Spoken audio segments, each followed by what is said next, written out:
Good evening, and thank you for joining us this afternoon. I'm Brendan Fallon. A day before swearing in, President-elect Trump is holding a victory rally tonight at an arena in downtown Washington. It comes as his inauguration ceremony is moved indoors due to frigid temperatures. We have a special coverage of the event today. Joining us now live is NTD's White House correspondent, Iris Tao, who's at the rally. Good afternoon, Iris. What are we expecting to see today? As well. So we're here at Trump's rally here at Capital One Arena in downtown Washington, D.C. And the concert here has already started with Kid Rock just now performing on stage. And the whole crowd here is excited listening to their music, of course, their praises of President-elect Trump, who's about to take the stage at around 5 p.m. Eastern Time right here in this arena. Meanwhile, this has actually turned into pretty much a rock concert with Kid Rock performing on stage. They were saying praises, for example, to Trump and the veterans, and the crowd here were waving and clapping. And as you can see, perhaps from the surrounding here, the banners here actually say, Trump will fix it. And in the middle of the concert, actually, Trump sent in a video message saying that all the attendees here are backbone of the country, and adding that he's coming here very soon, and that America has a new slogan. He says, "Make America Rock Again." And in addition to this, of course, Kid Rock band right there on the stage. There's also quite some prominent speakers here before Trump is set to take the stage, and that includes Vice President J.D. Vance, Elon Musk, who of course contributed a lot of money to Trump's campaign during the final months and is tapped as the head of the Department of Government Efficiency. There's also going to be Dana White, Hogan, Megyn Kelly, Stephen Miller, and Steve Witkoff, and of course the Trump family members. And there's also going to be the Village people performing. So expect this to turn into a full-blown concert at some point with the whole crowd here already excited. Meanwhile, there's also reports that TikTok CEO Shou Chu is also in attendance today at this rally, a day before Trump's inauguration. Of course, news comes as Trump just this morning said that he will sign an executive order on Monday, the day after he takes office, to extend basically the lifeline for TikTok for 90 days, allowing it to find a buyer within that extended period. So we do expect Trump to talk more about his day one priorities here at this rally, including, for example, his TikTok message, as well as on the border, immigration, economy, and of course, what he's going to do with the January 6th defendants who has vowed to pardon. And Iris, in addition to the rally there, what has Trump been doing earlier today and also yesterday in the lead up to the inauguration? So just earlier today, Trump and J.D. Vance, they went to the Arlington National Cemetery to lay a wreath, of course, to commemorate those who sacrificed the country. That is actually a long-standing tradition for presidents and vice president-elects right before they attend the inauguration ceremony, and also accompanied with their top cabinet picks for military and national security positions, including, for example, Elise Stefanik for UN ambassador, as well as Pete Hegseth, Trump's pick for defense secretary, and Marco Rubio, Trump's pick for the Secretary of State. And meanwhile, last night, before this big day holding this rally, Trump and his family were actually celebrating from just outside of D.C., watching fireworks together, and Trump's team posting on social media, saying that America will return to this golden age. So a lot to watch out for us, and of course a series of celebrating events leading up to tomorrow. And of course today is the rally, and very soon tonight will be some balls here happening in D.C., all leading up to the big day tomorrow. And Iris, what can we expect to see tomorrow? How are Trump's supporters reacting to the move indoors? Sure, so things have changed a lot, as we know, due to the cold temperatures here in D.C. It's not that cold today just yet, but tomorrow expect temperatures to really plunge overnight, really below freezing in many of the spots here in D.C. So all the outdoor activities, for example, the inauguration ceremony originally said to be happening on the steps of the Capitol are now moved indoors to Rwanda. And of course, a lot of changes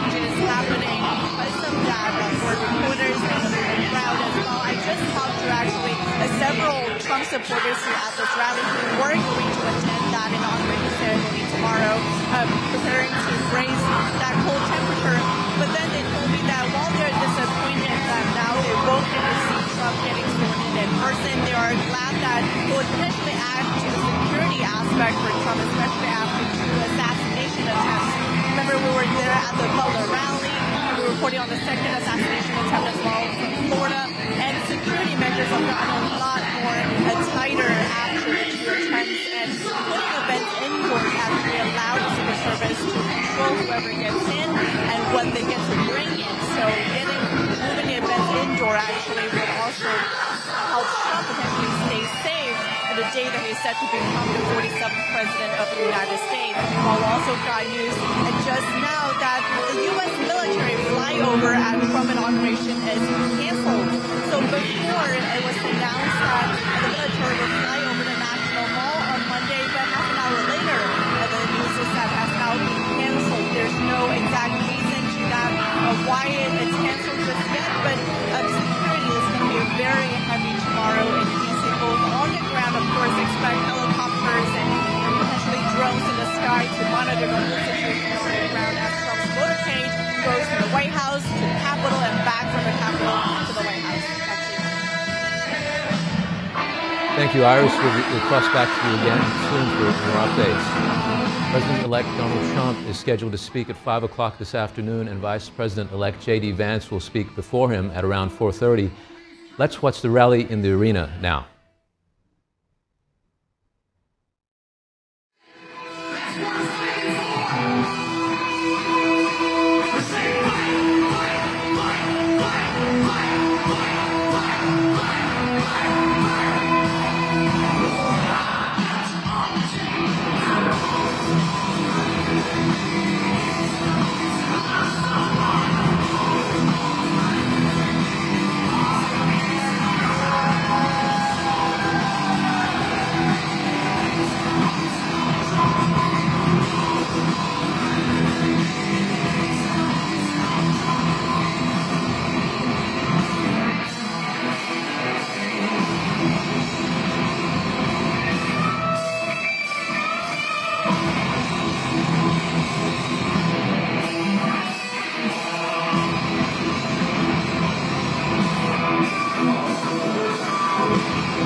No, I'm at the rally.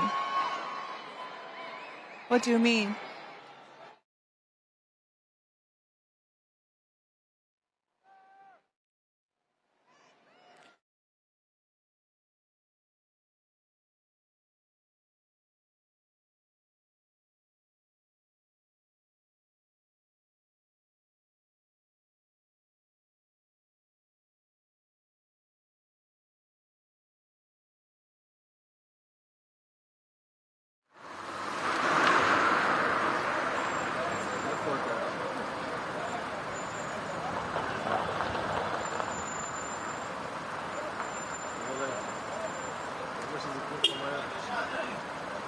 ביי, להתראות, לילה טוב.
Hello, America. Hello, Washington.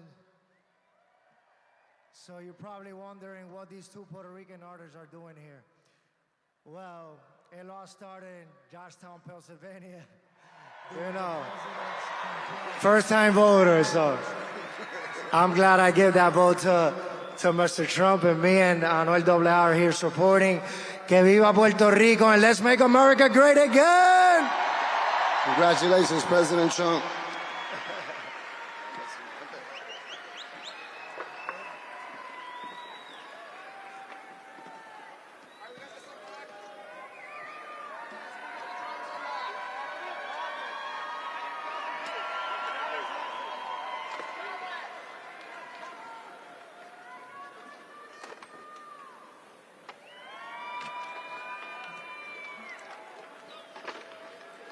Please welcome to the stage, recipient of the National Medal of Arts and Academy and Golden Globe winner, acting legend, Jon Voight.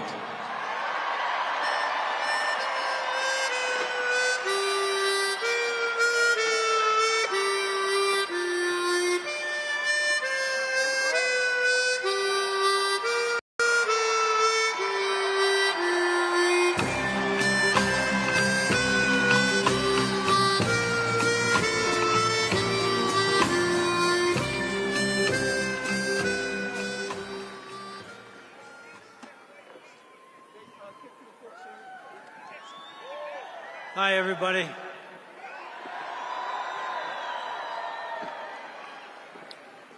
What an honor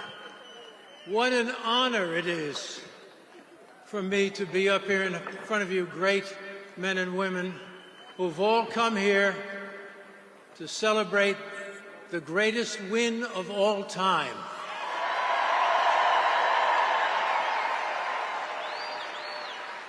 The greatest win of all time. The victory we were all fighting for to save our country, our democracy. And I'm so grateful that I'm able to say that Donald J. Trump is the 47th President of the United States of America.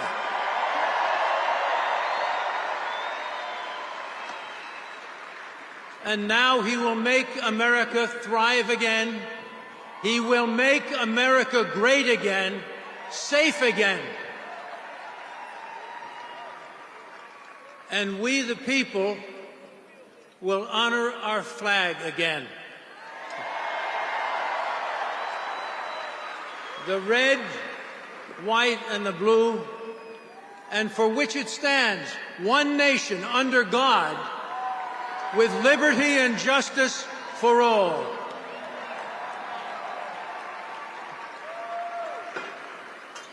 Donald J. Trump fought hard to save this country, and now he will bring God back to our nation's truths. He will make her thrive again. He will save the greatest country, America the beautiful. I'm proud to call the President of the United States my friend. Our friend. My hero. Our hero. A man who never gave up on the American people. And we, the people, never gave up on him.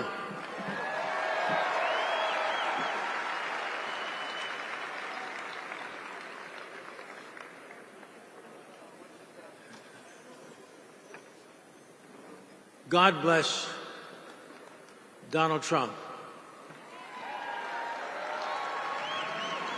And may God watch over him, and may he be sworn into the White House with the blessings of the Almighty.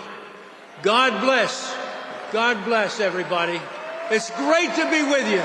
Much love. I love you.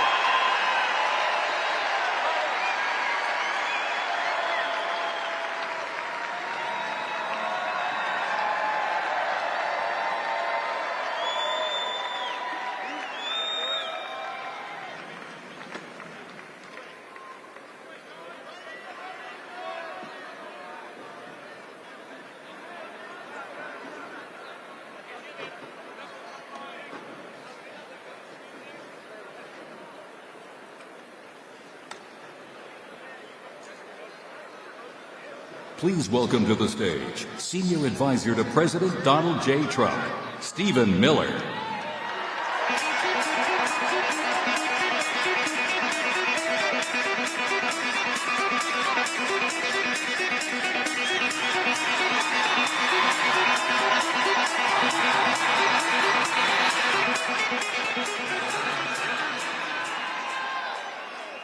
In just one more day,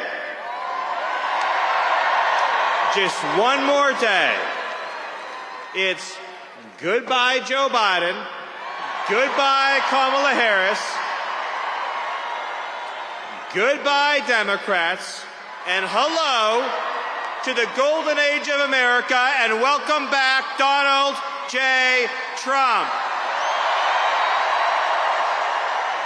It's been 4 long years. It's felt like 400 years. 4 years of weakness. 4 years of humiliation and embarrassment. 4 years of persecution. 4 years of inflation, poverty, incompetence. 4 years of betrayal.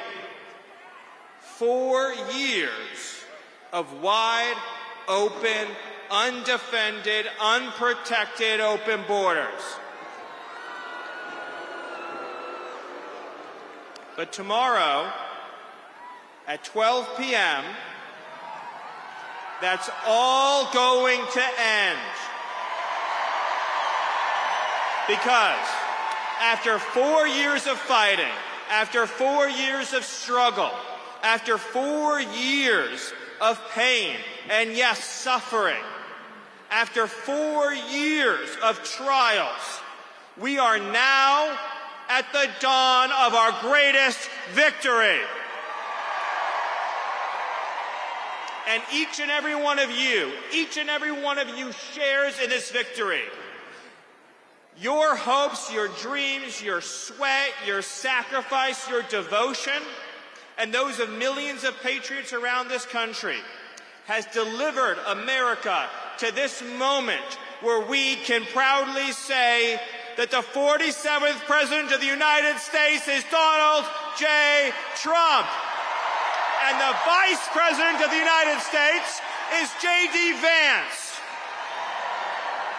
America, ladies and gentlemen, is about to become strong again. It's about to become proud again. It's about to become free again.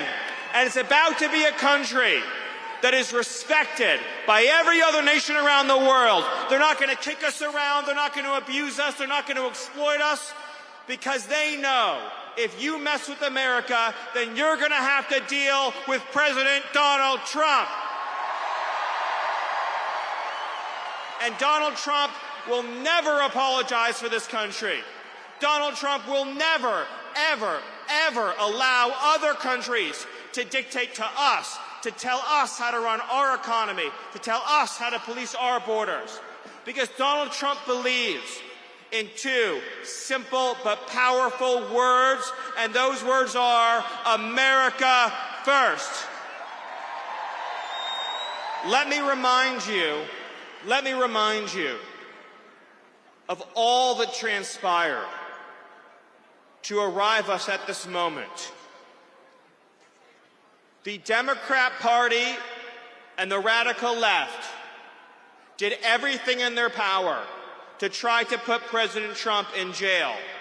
They lied about him, they framed him, they smeared him, they defamed him, they indicted him, they tried to imprison him and to take away his freedom, to take away his family, to take away his business, to take away your voice, your future, to take away your hopes, your dreams, your government, your country. And Donald Trump nearly lost his life on a stage in Butler, Pennsylvania, and then again a few short weeks later. And no matter what they threw at him, no matter the danger, no matter the horrors, no matter the abuse, no matter the corruption, the persecution, no matter how much the broken system tried to stop that man, he would not be stopped. Because he has always been fighting for you. He has always been fighting for all of us. And what is that going to look like come Monday afternoon?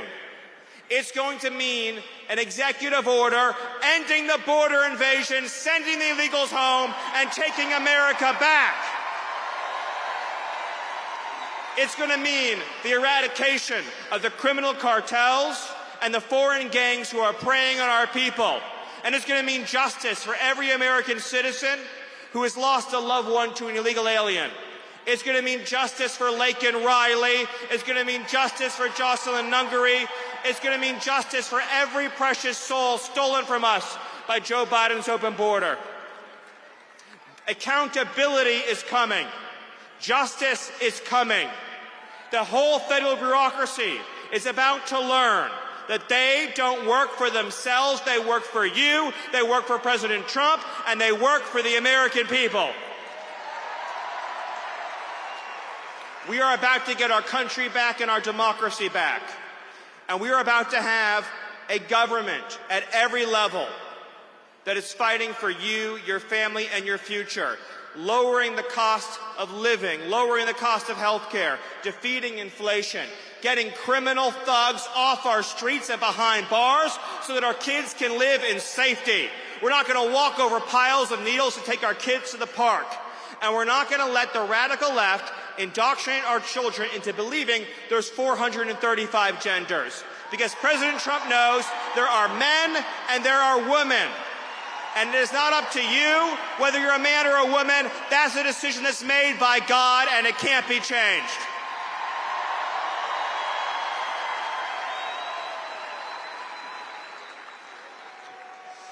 So I ask all of you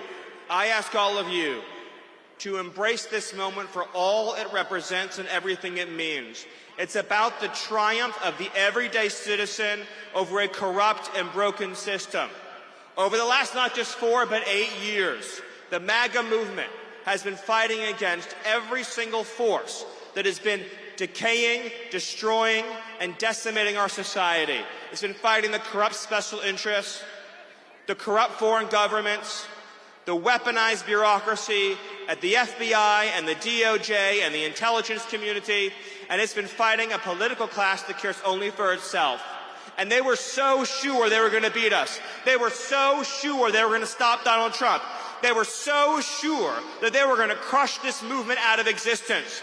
And yet, here we stand today, and MAGA is stronger, more powerful, more united, and more determined than ever before. And Donald J. Trump is about to save this country.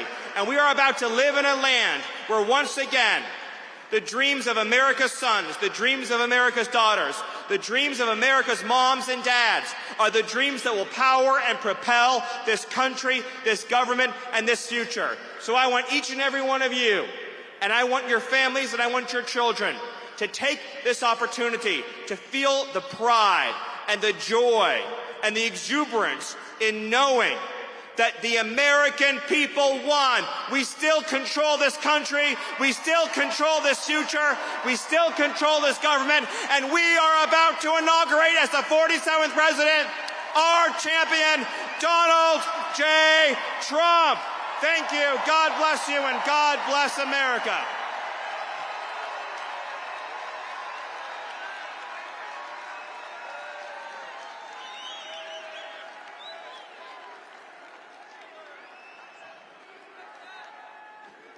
Please welcome to the stage journalist, political commentator, media personality, and host of The Megyn Kelly Show, Megyn Kelly.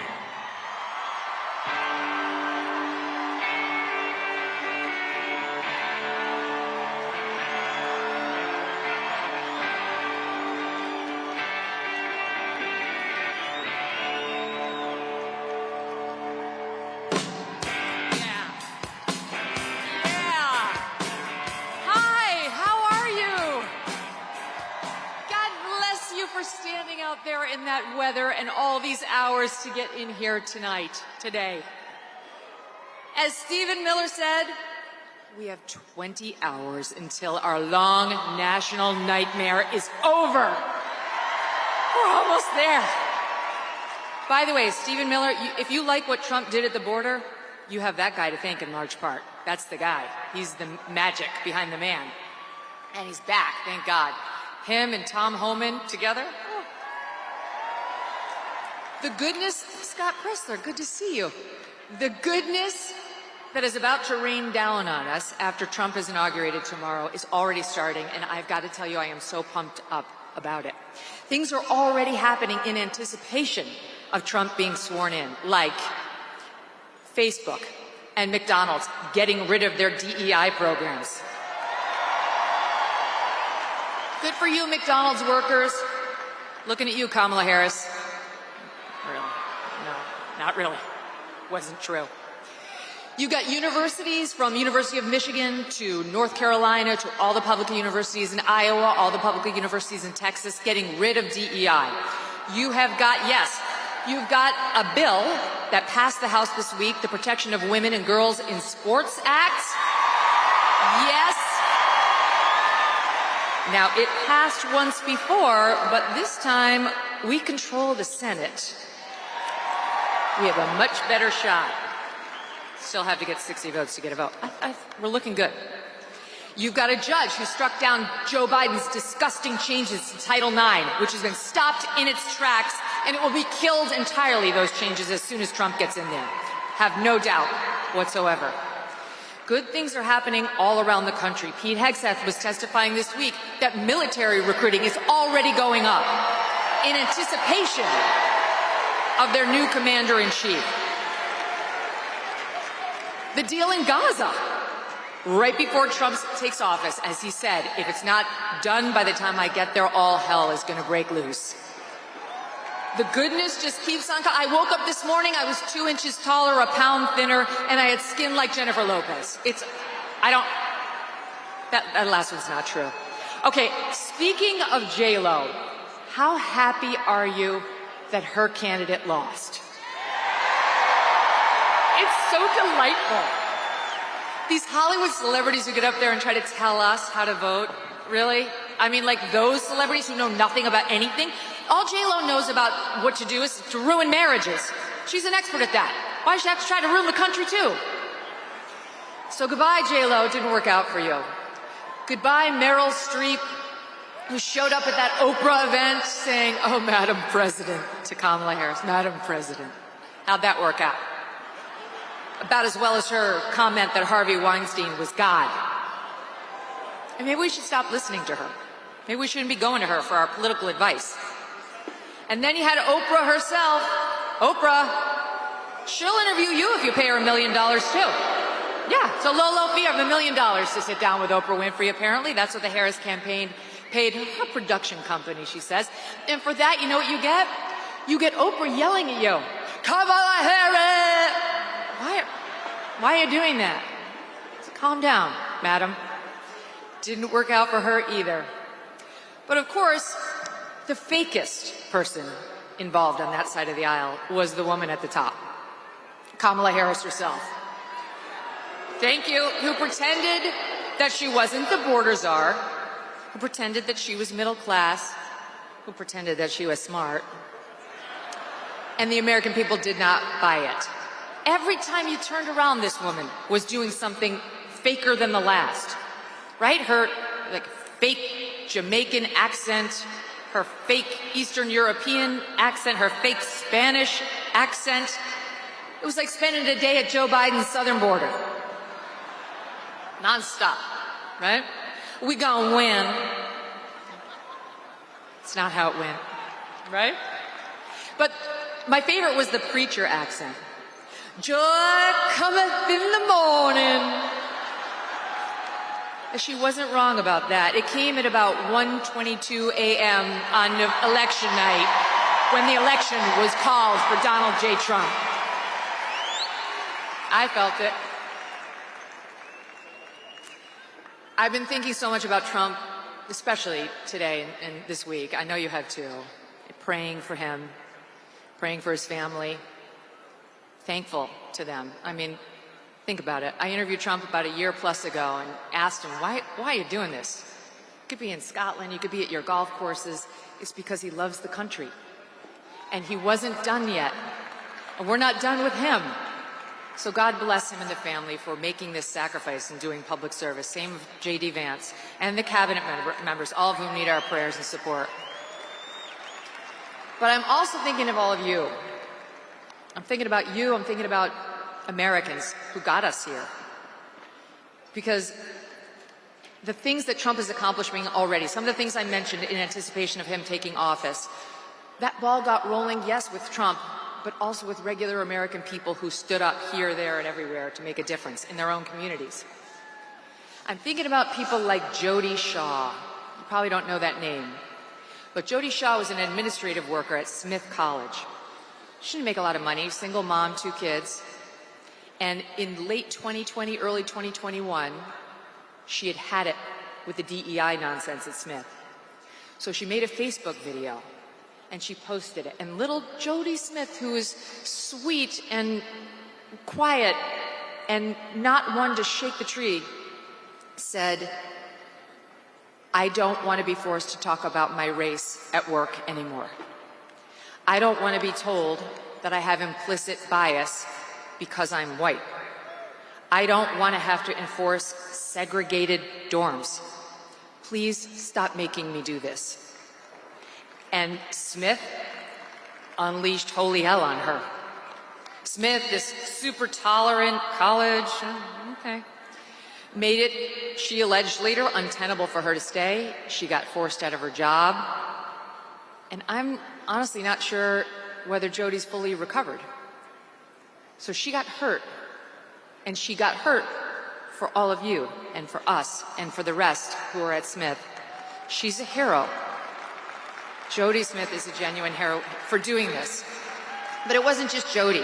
I mean, I'm thinking about people like Andrew Gutman, who had a daughter at a posh school on the Upper East Side of Manhattan and pulled her, but he didn't go quietly. He wrote a scathing letter, ripping them to shreds for what they're doing to us with this race essentialism nonsense. He went out with a bang and he made sure other parents knew what the problem was. Jason Riley of the Wall Street Journal, you may see him on Fox News sometimes, and his wife Naomi Schaefer Riley, who pulled their mixed race daughters from a school in Rye, New York, and made a point of doing it because that school thought that their mixed race daughters were desperate to talk about their blackness all the time, and they found out the hard way those kids really just wanted to learn math. These battles are being won piece by piece, one at a time. And there are so many others. I'm thinking about the 14-year-old girls in Wisconsin who had an 18-year-old guy come in there naked into their showers after gym. I'm thinking about the young woman in Massachusetts who just wanted to play field hockey and suddenly got all of her teeth knocked out because a boy played for the other team posing as a girl. How do we know about these stories? Because people were outraged. Citizens went to the news. They went to their principals. Girls spoke out one by one and got the ball rolling on change. And change is coming. All of you wearing the MAGA hats. It used to be an act of civil disobedience, right? Yes, sir, defiance of a registered order that didn't want to hear from you. But wearing that hat for much of the past 8 years has been an act of courage, too. And I know just because you're here, that you had your moments in your own communities, whether it was online or at the bowling alley or at the restaurant or at school, where you stood up for one of these same issues, where you had to tell somebody you didn't want to be reduced to skin color, where you said, I prefer the days when we didn't make a thing out of that, where you had to tell somebody that boys cannot become girls and girls cannot become boys. Those battles, one after the other, have been fought, and this anti-DEI momentum has been built brick by brick, thanks to all of you. And you who listened to Donald Trump, who, when a reporter asked him at a presidential debate in 2015 about some of the language he used, responded by saying, "What I say is what I say. And if you don't like it, too bad." That was more than just a quick comeback. That was a reminder of what America is. In America, we have the right of free speech. We have the right to offend, to provoke, to annoy, and to stand up for what we believe in, even if you find it controversial. We have the right not to use the words you try to force on us, like your preferred pronouns or words like anti-racist or chest feeding. We are reminded of that daily by President Trump, who would never bow to the woke mob. Just ask Brett Kavanaugh, who will be swearing in J.D. Vance tomorrow as he, Kavanaugh, sits in his robes as an Associate Justice of the U.S. Supreme Court. So I thank all of you for being part of the Trump movement and for bringing these changes upon us and for bringing Donald Trump back into the office. And a reminder before I go, stay strong. We haven't won the war. We're winning. We've won a bunch of battles, but he's going to need all of you every step of the way. We're going to have to be patient. We're going to have to steel our spines. Do not bend. Never bow. What I say is what I say. God bless you. God bless President Trump. God bless the United States of America.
Please welcome to the stage, founder of the Witkoff Group and the next special envoy to the Middle East, Steve Witkoff.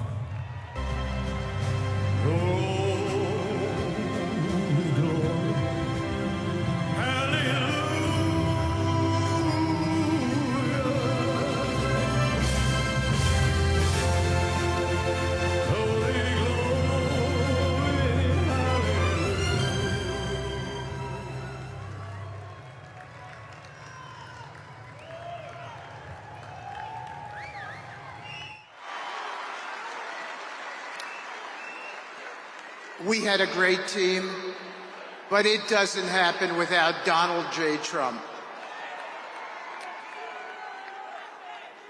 The President was responsible for this release, and we all owe him a debt of gratitude, as do all the families. Mr. President, distinguished guests, and my fellow Americans, today we celebrate not just the inauguration of President Donald J. Trump, but the enduring values of American strength and leadership, and the vision that he represents. Over the years, I have had the privilege of witnessing firsthand the qualities that define President Trump, not just as a leader, but as a man. His determination to protect the interests of the American people, his bold approach to solving problems, and his relentless pursuit of progress have defined his presidency and inspired millions across the globe. President Trump has always understood that leadership is not about following trends, but about charting a new course. In the face of immense challenges, he has consistently stood firm, driven by a deep belief in the potential of America and its people. Today, his leadership extends beyond our borders, influencing the world in ways that reflect the best of our ideals. Nowhere is this more evident than in the Middle East. Under President Trump's guidance, the Abraham Accords have transformed a region long defined by conflict. Thank you.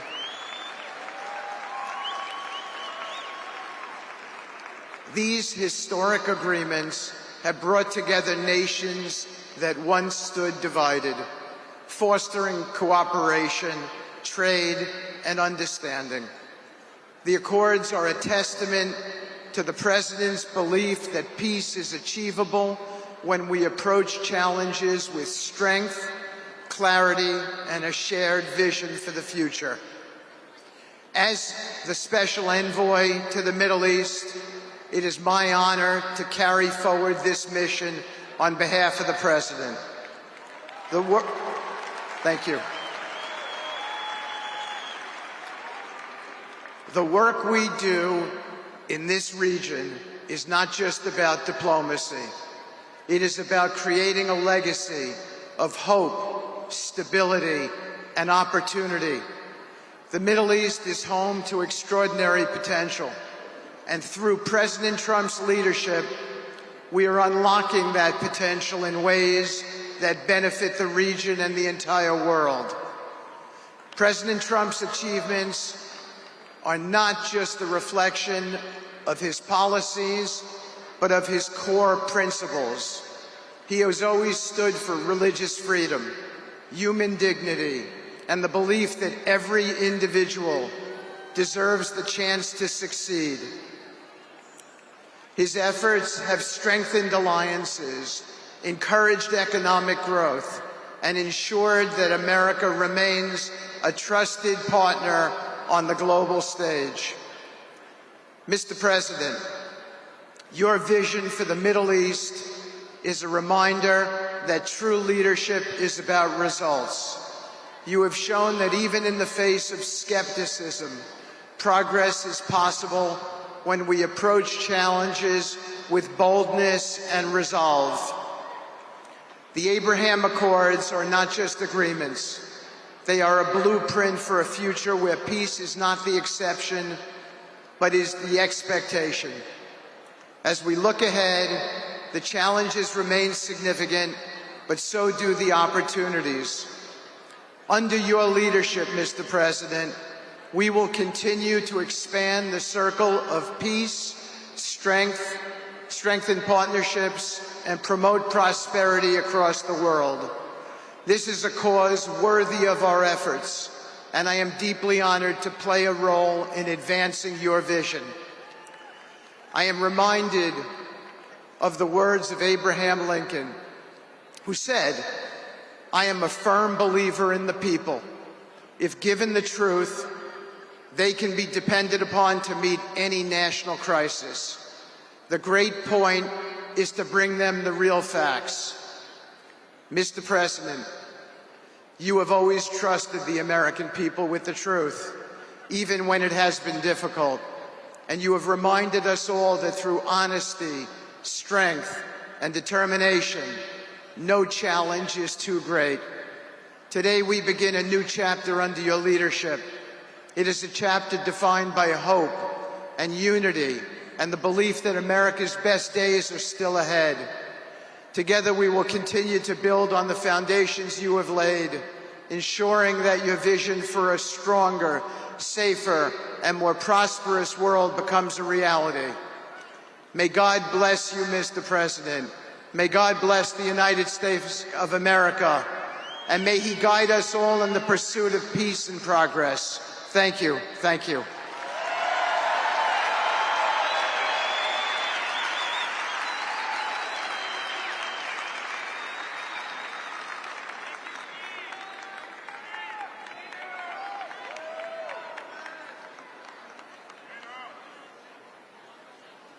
American businessman who is CEO and president of UFC, Dana White.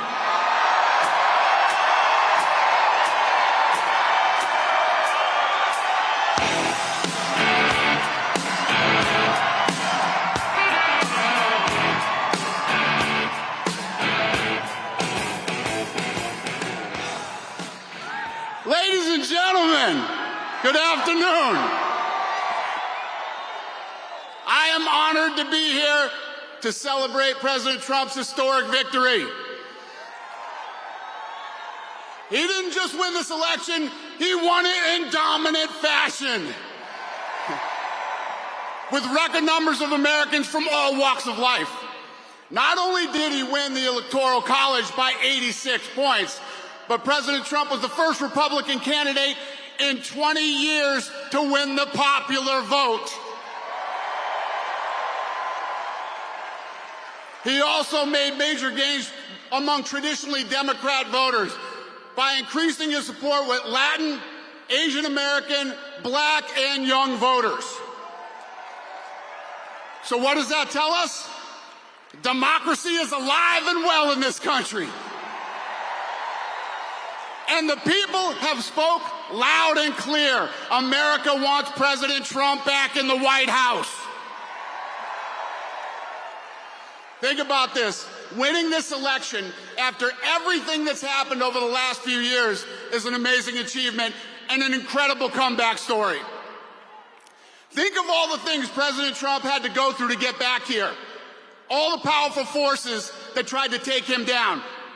The mainstream media, partisan prosecutors, assassins. It's absolutely insane what this man has been through.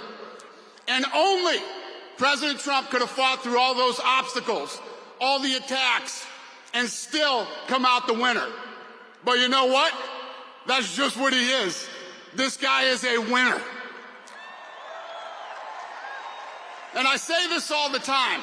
He is the toughest, most resilient person that I've ever met, and nothing was going to stop him from fighting so hard for the country he loves.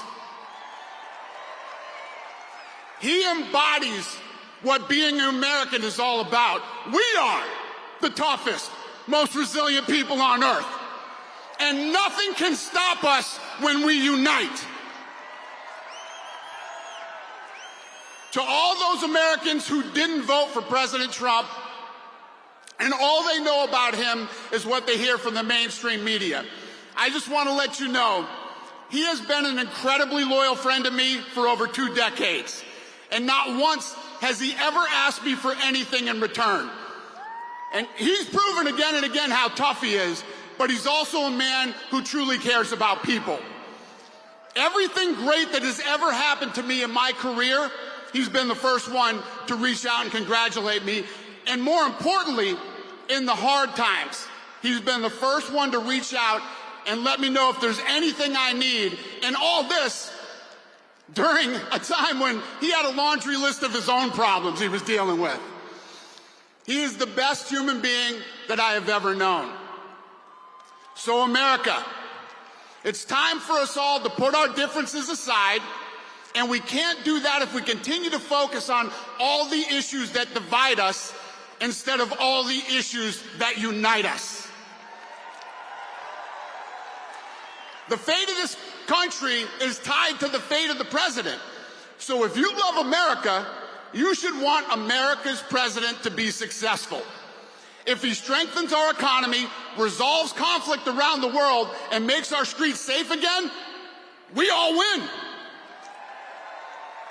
When America's president is respected around the world, we all win. When America succeeds, we all win. Now it's time for us to come together as one nation, the United States. This moment will be a turning point in our history and a triumph for all Americans.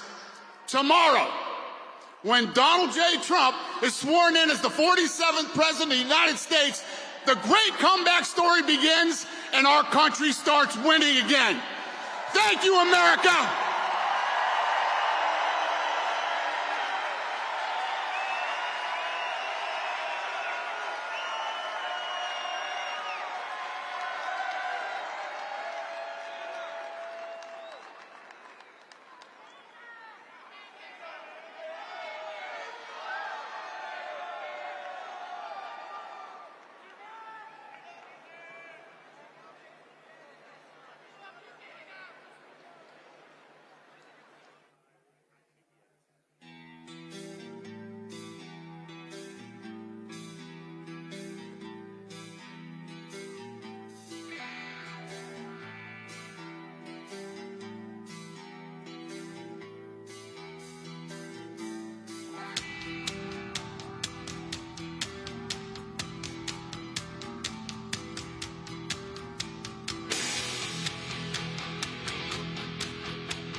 We love you too.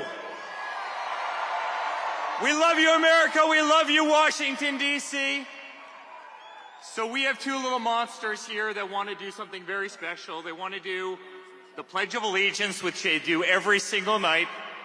You guys want to take it away? Yeah. I pledge allegiance to the flag of the United States of America and to the republic for which it stands, one nation, under God, indivisible, with liberty and justice for all.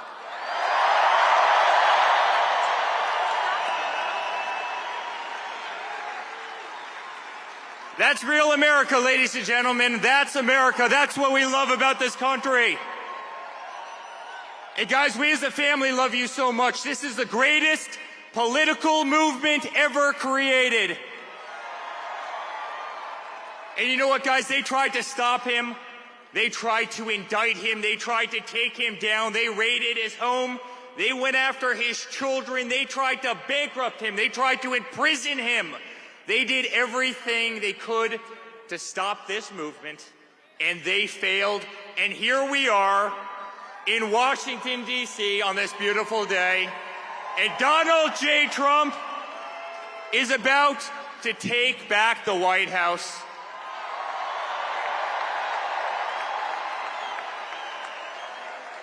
And guys, our country is back.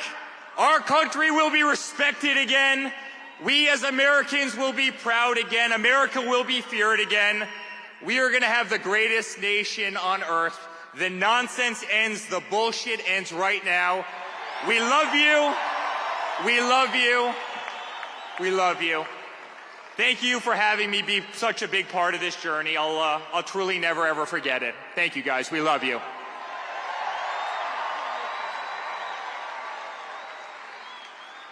Ladies and gentlemen, less than 24 hours from now, we will call Donald Trump President of the United States of America. It's not just what we worked for over the past year or even over the past 4 years.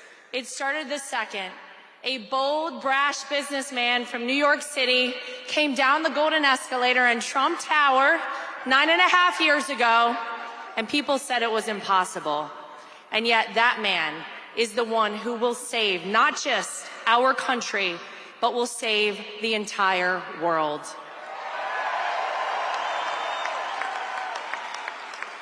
And so I just want to quickly say thank you.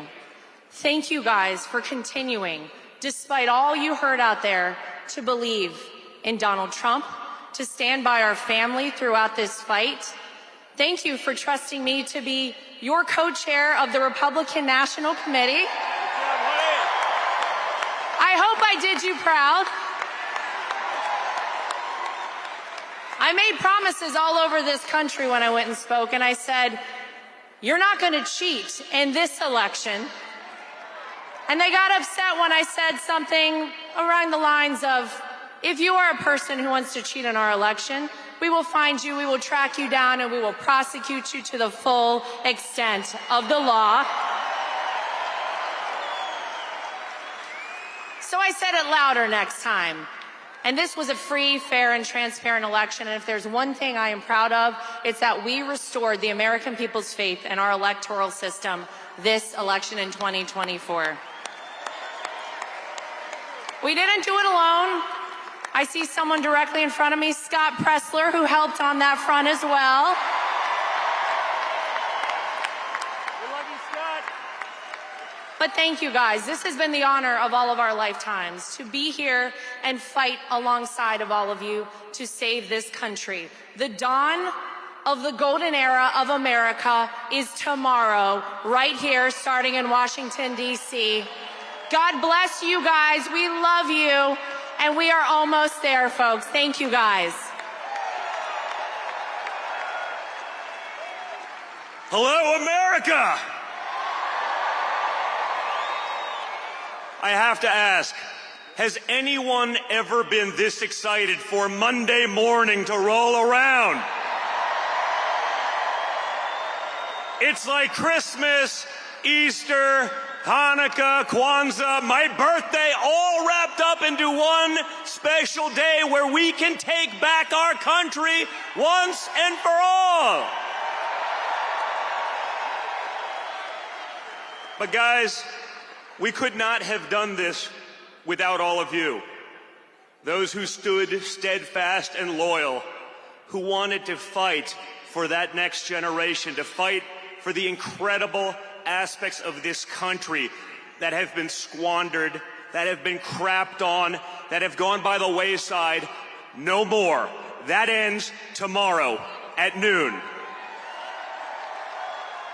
Now, perhaps unfortunately, it took the last 4 years of hell that they put my father through, that they put our family through, that they put all of you through for us to fully understand just how fragile everything we believe in is.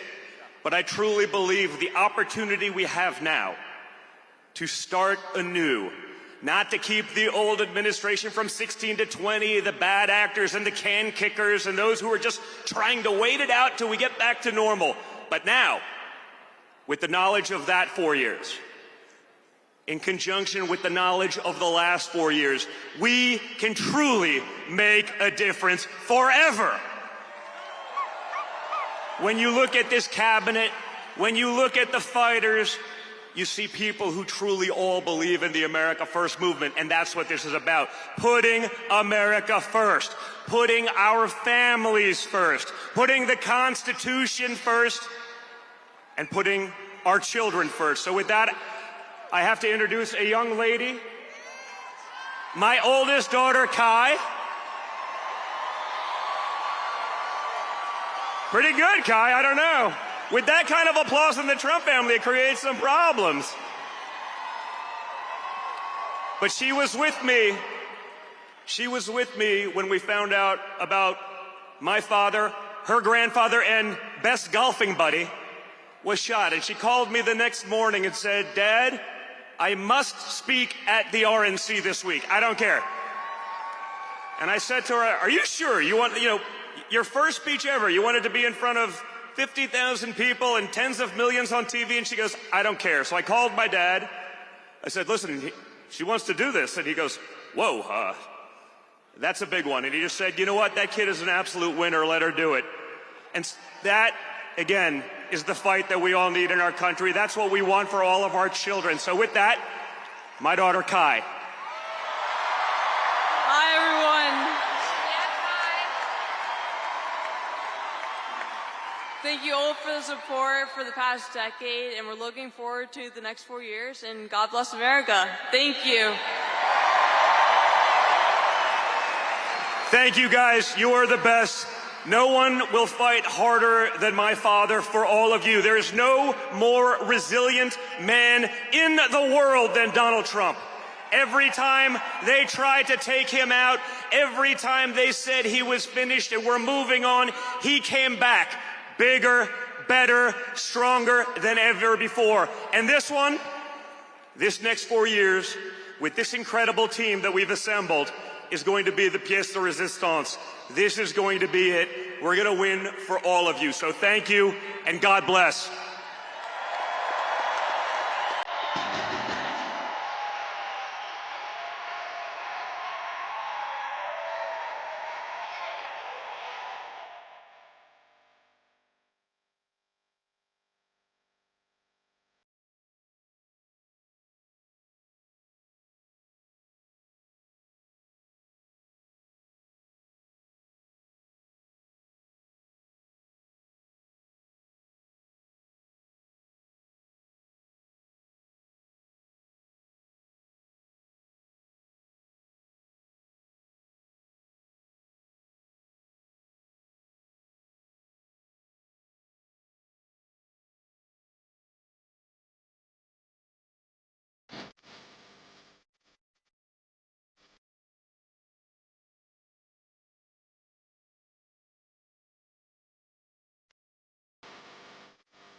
the best. You can be the King Kong banging on your chest. You could beat the world, you could beat the war. You can talk to God, go banging on his door. You can throw your hands up, you can beat the clock. You can move a mountain, you can break rocks.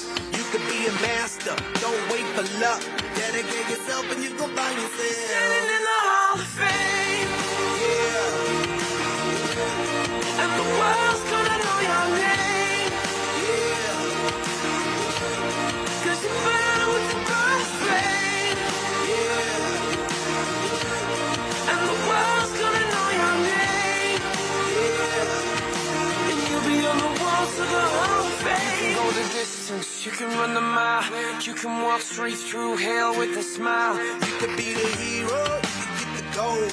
Breaking all the records you thought never could be broke. Yeah, do it for your people, do it for your pride. And you're never gonna know if you never even try.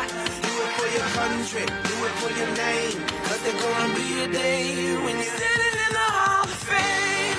Yeah. And the world's gonna know your name. Yeah. 'Cause you burn with the cross flame. Yeah. And the world's gonna know your name. Yeah. And you'll be on the walls of the Hall of Fame. Be a champion. Be a champion. Be a champion. Be a champion. On the walls of the Hall of Fame. Be students, be teachers, be politicians, be preachers. Yeah. Be believers, be leaders, be astronauts, be champions, be truth seekers. Be students, be teachers, be politicians, be preachers, yeah. Be believers, be leaders, be astronauts, be champions. Standing in the Hall of Fame. And the world's gonna know your name. 'Cause you burn with the cross flame. And the world's gonna know your name. And you'll be on the walls of the Hall of Fame. You can be the greatest, you can be the best. You can be the King Kong hanging on your chest. You can be the world, you can be the war. You can talk to God, go banging on his door. You can throw your hands up, you can beat the clock. You can move a mountain, you can break rocks. You could be a master, don't wait for luck. Dedicate yourself and you can find yourself standing in the Hall of Fame.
We're caught in a trap.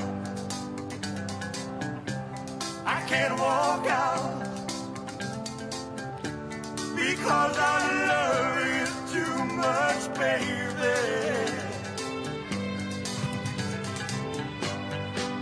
can't you see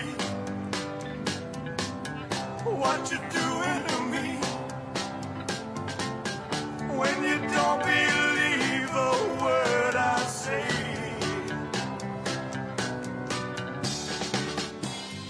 We can't go on together with suspicion.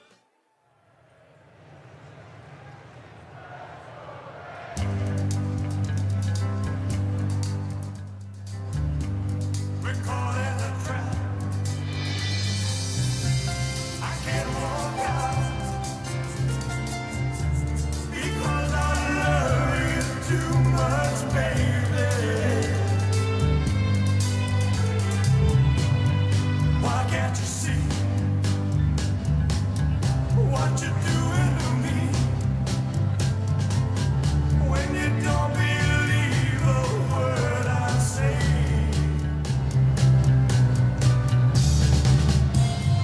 We can't go on together. 'Cause the flag still stands for freedom, and they can't take that away. And I'm proud to be an American, where at least I know I'm free. And I won't forget the men who died, who gave that right to me. And I gladly stand up next to you and defend her still today. 'Cause there ain't no doubt I love this land. God bless the USA. Thank my lucky stars to be living here today. 'Cause the flag still stands for freedom, and they can't take that away. And I'm proud to be an American, where at least I know I'm free. And I walk from Detroit down to Houston, and New York to LA. There's pride in every American heart, and it's time we stand and say that I'm proud to be an American, where at least I know I'm free. And I won't forget the men who died, who gave that right to me. And I gladly stand up next to you and defend her still today. 'Cause there ain't no doubt I love this land. God bless the USA.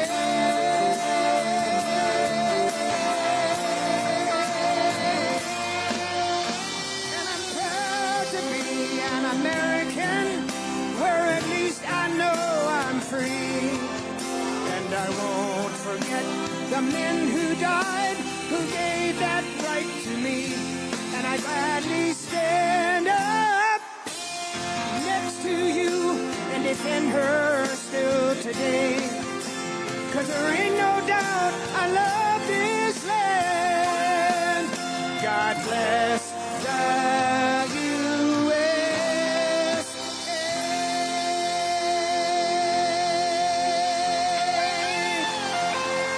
Ladies and gentlemen, the 47th President of the United States, Donald J. Trump.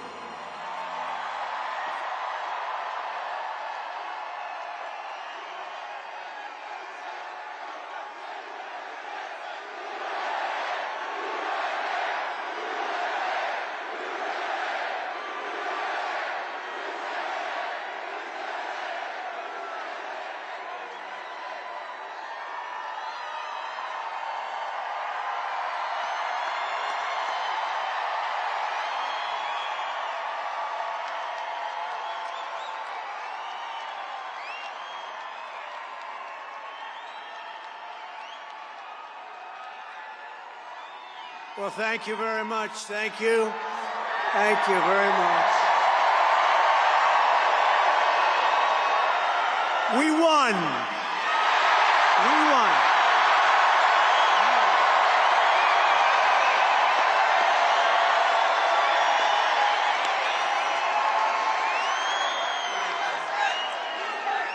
Thank you very much, everybody.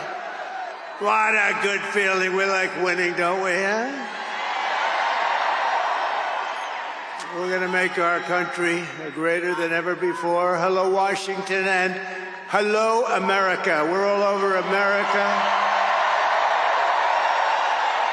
I'm thrilled to be back with so many friends, supporters, and true American patriots on the eve of taking back our country. That's what we're going to do, take back our country. Tomorrow at noon, the curtain closes on 4 long years of American decline, and we begin a brand new day of American strength and prosperity, dignity and pride. Bringing it all back. Once and for all, we're going to end the reign of a failed and corrupt political establishment in Washington, a failed administration. We're not going to take it anymore. We're going to stop the invasion of our borders. We're going to reclaim our wealth. We're going to unlock the liquid gold that's right under our feet, liquid gold. We're going to bring back law and order to our cities. We're going to restore patriotism to our schools, get radical left, woke ideologies the hell out of our military and out of our government. And we are going to make America great again.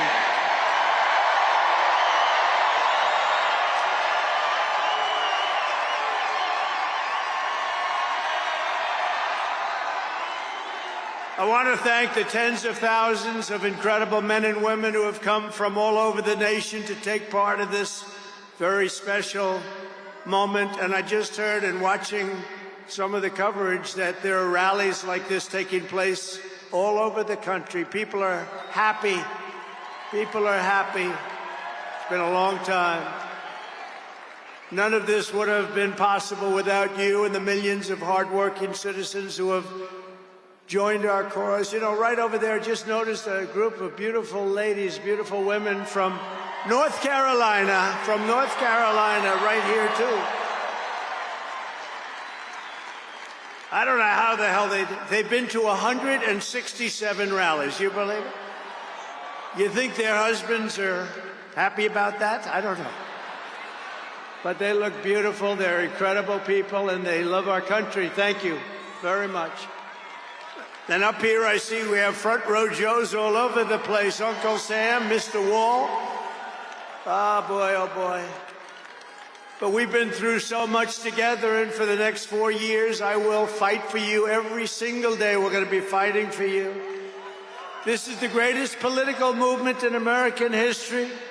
And 75 days ago, we achieved the most epic political victory our country has ever seen. That's what they say. We won the popular vote for the first time of any Republican in many, many years. We swept all 7 swing states by big numbers. We won Pennsylvania, we won Georgia, we won North Carolina, we won Michigan, we won Wisconsin, we won Arizona, we won Nevada. We won them all by historic margins, and we won the great state of Florida by 13 points. Nobody's done that ever.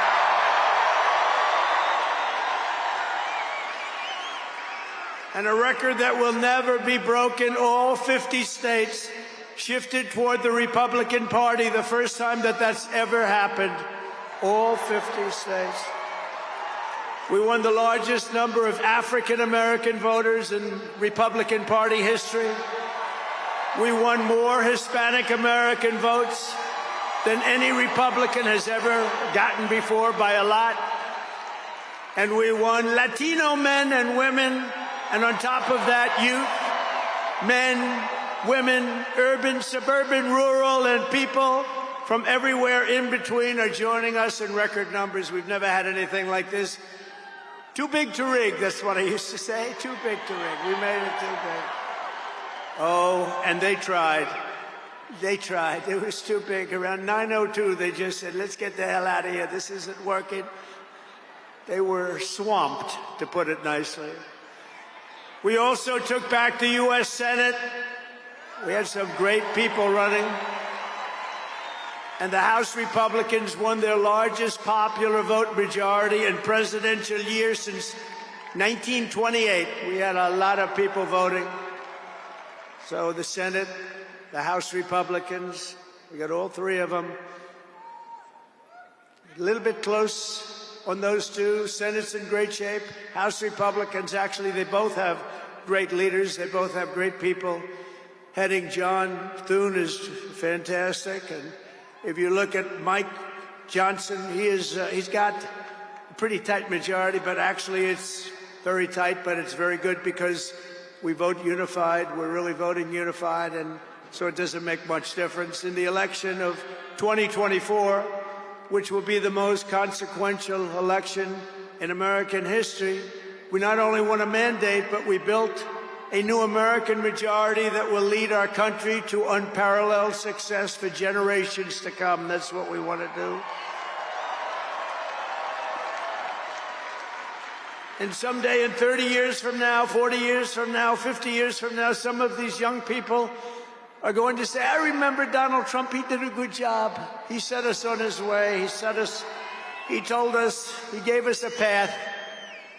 Our new administration will inherit disasters at home and abroad, an economy plagued by inflation and high interest rates, a catastrophic border crisis. Nobody can believe they let people in. They have an open border policy. Do you think that makes sense? Open borders. Anybody wants to. Jails, prisons, mental institutions, gangs being emptied right through that ugly open border, a government that cannot care for its citizens in a time of emergency. Look at what's happening in Los Angeles. Look at what's happening in North Carolina. They've treated them so badly. In a planet on the brink of World War III, it's not going to happen. That's not going to happen. But starting tomorrow, I will act with historic speed and strength and fix every single crisis facing our country. We have to do it. We're not going to have a country left. Before even taking office, you are already seeing results that nobody expected to see. Everyone is calling it I don't want to say this, it's too braggadocious, but we'll say it anyway. The Trump effect. It's you're the effect. Since the election, the stock market has surged and small business optimism has soared a record 41 points to a 39-year high. Bitcoin has shattered one record high after another. The major investment company known as DMAC, the properties, has announced that it will be investing between $20 and $40 billion in the United States, and SoftBank, another great company, has pledged between $100 and $200 billion. These are all investments that are only being made because of the fact that we won the election. Can create jobs for hundreds of thousands, even millions of Americans. Today I spoke with Tim Cook of Apple. He said they're going to make a massive investment in the United States because of our big election win. And as of today, TikTok is back.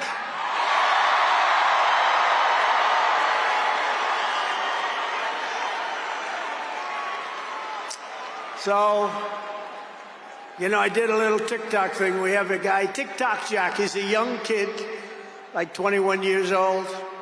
And we hired this guy, and I went on TikTok. Can you believe what I'll do to win an election? And we went on TikTok, and Republicans have never won the young vote, the youth vote. They win a lot of votes, but they never won the youth vote. We won the youth vote by 36 points. So I like TikTok. I like it. I like it. I had a slightly good experience, wouldn't you say? Romney lost it by 40 points. Not so long ago, we won it by 36 points. That's a very big spread. But I said we need to save TikTok because we're talking about a tremendous... Who in this audience goes with TikTok. Many? Yeah, very popular. And frankly, we have no choice. We have to save it. A lot of jobs. We don't want to give our business to China. We don't want to give our business to other people. And I said, you know, TikTok without my approval, meaning the president's approval, because Congress gave the president the right to make a deal, do whatever he wants. And they did that a long time ago when they had a different president. They didn't know that I was going to be the president, I guess. So I said, very simply, a joint venture. So if TikTok is worth nothing, zero, without an approval, you know, if you don't approve, they're out of business, they're worth nothing. If you do approve, they're worth like $1 trillion. They're worth some crazy number. So I said, I'll approve, but let the United States of America own 50% of TikTok. I'm approving on behalf of the United States. So they'll have a partner, the United States, and they'll have a lot of bidders, and the United States will do what we call a joint venture. And there's no risk. We're not putting up any money. All we're doing is giving them the approval, without which they don't have anything. So I don't know. It sounds like that works. What do you think? Good? I think so. So whether you like TikTok or not, we're going to make a lot of money. Perhaps most beautiful of all, this week we achieved an epic ceasefire agreement as a first step toward lasting peace in the Middle East. And this agreement could only have happened as a result of our historic victory in November. That was some victory. Was that greatest? I don't even know which was greater, 2016 or this one. I think this one. Look, Honest Abe Lincoln. We have Honest Abe. We have Uncle Sam. You know, Uncle Sam shook my hand about 2 months ago. He's got the strongest grip I've ever. You are a strong man. I said, what the hell was that? But I'm glad to report that the first hostages have just been released.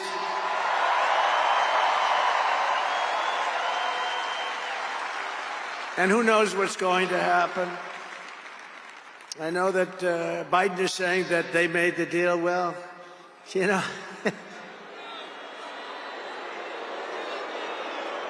I mean, that deal should have done. First of all, it would have never happened if I were president. Would have never happened. There was not even a thought of it. Iran was broke. They had no money for Hezbollah. They had no money for Hamas. They had no money. They were broke, totally broke, and they would have never done anything. But they did it, you know. I like to think back to the past. I said, if only the election weren't rigged, all the things that would have happened, that would have been so good. But it was. We're not going to let that happen again. I want to thank my friend Steve Witkoff, who I think is here. I know he made a beautiful speech. I heard he made a great speech. But he's an amazing guy. I said, I got to get myself a negotiator. We have to get a good negotiator. A lot of guys are knowledgeable, but they can't negotiate. They don't have the personality or whatever. And Steve does, and Steve's a great negotiator, very successful guy. But he's our new special envoy to the Middle East for helping reach this great breakthrough, and really couldn't have been done without Steve. Where is Steve Witkoff? Is he around here someplace? Because he was so great. There he is. Hello, Steve. Thank you, Steve.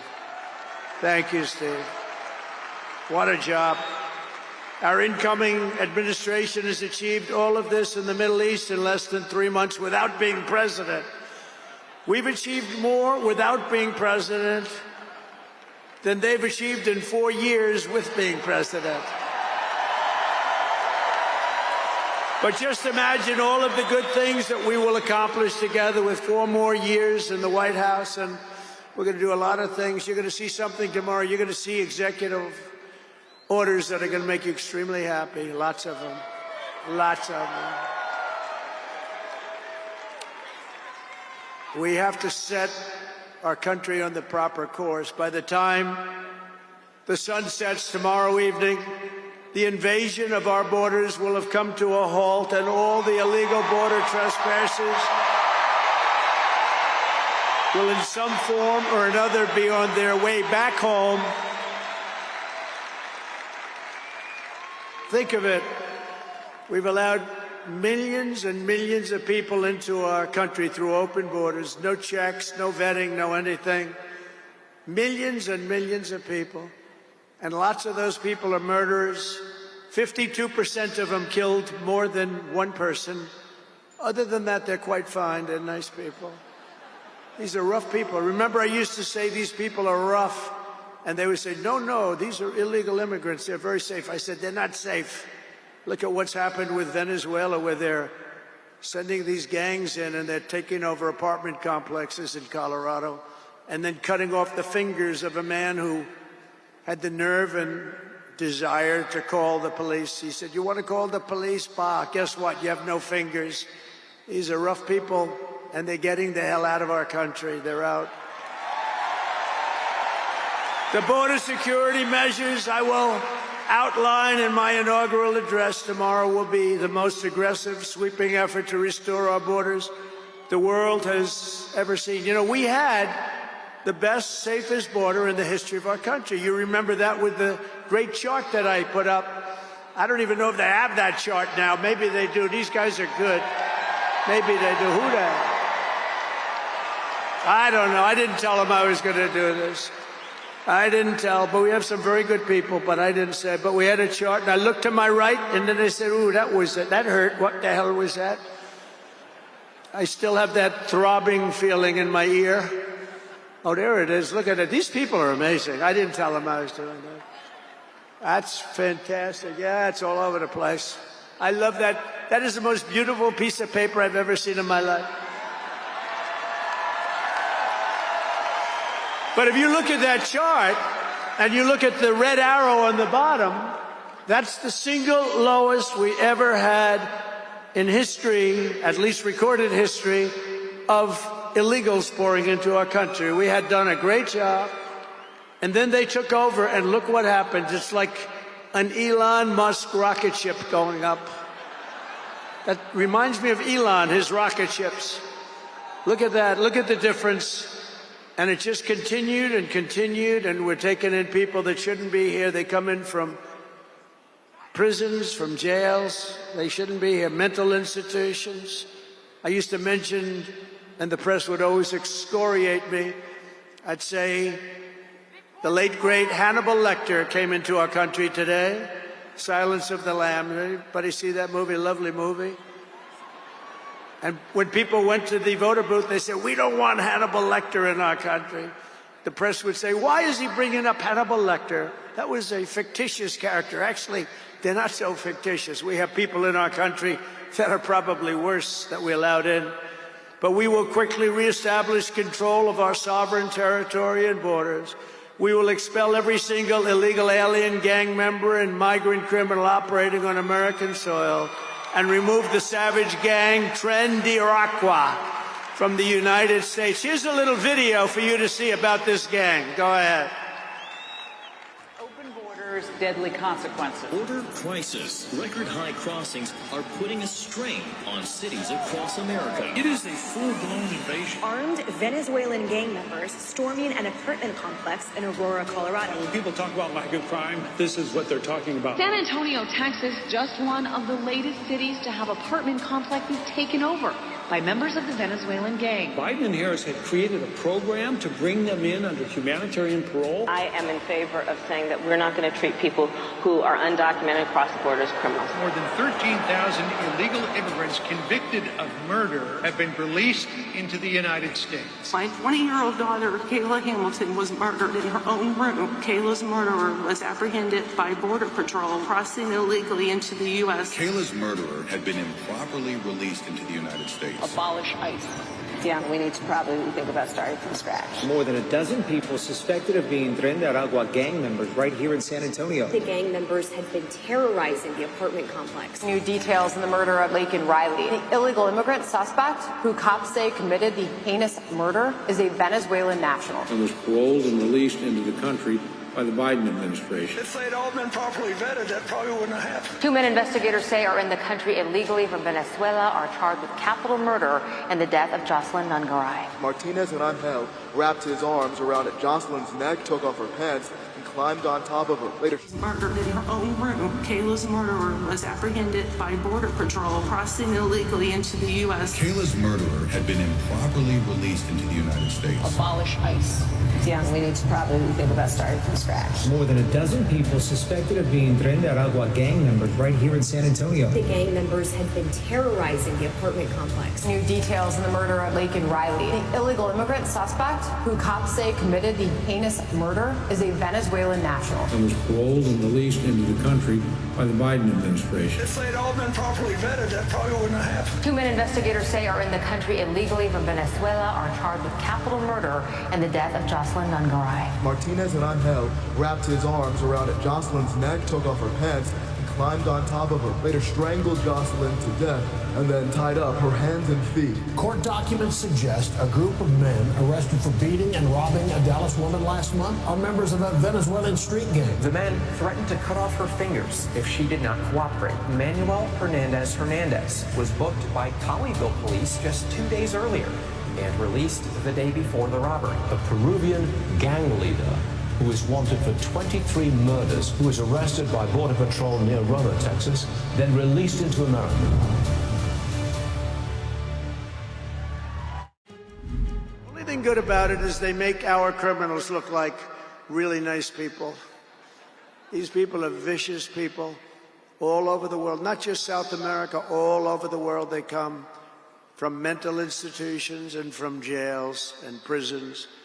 With our actions tomorrow, my administration will deliver justice for every family whose loved one has been stolen from them by migrant crime, including Laken Riley, Rachel Morin, Jocelyn Nungaray, Kayla Hamilton, and every other precious American soul that we have lost to these animals. Their memories will live in the hearts forever, in our hearts forever, and we will never, ever forget them. And their contribution, I told their mothers who are devastated, their parents, their fathers, they're devastated. They'll never be the same. They'll never be the same. But I said, your daughter has made a major contribution. Your son has made a major contribution. There are hundreds and even thousands of victims of this horrible atrocity. And you add those numbers to the numbers of crime that we're already going through the roof, and it's something that you wouldn't even believe. Do you remember I did the debate, and I had David Muir from ABC saying, no, crime has gone down. I said, no, it's gone through the roof. Crime has gone through the roof, David. No, crime has gone down. I said it's gone through the roof. And then he goes, I disagree with that. The next day they announced that crime was up like 40%. This guy is, the whole thing is it's so bad. You can't even imagine how anybody could be for these things of, think of it, open borders, prisons and mental institutions, men playing in women's sports, transgender for everyone. Transgender. And very soon we'll begin the largest deportation operation in American history, larger even larger than President Dwight Eisenhower, who has the record right now. And we're going to end the Biden war on American energy and unleash our energy resources to quickly defeat inflation and achieve the lowest cost of energy and electricity on earth. And we're going to be using our emergency powers to allow countries and entrepreneurs and people with a lot of money build big plants, AI plants. We need double the energy that we already have, and it's going to end up being more than that. And we're going to slash the regulations, environmental regulations that are really put in there in order to stop progress in this country. We're going to also slash something else, the waste in our bloated federal bureaucracy. We will create the new Department of Government Efficiency, headed by a gentleman named Elon Musk, who's here someplace. I don't know where the hell he is. He's here someplace.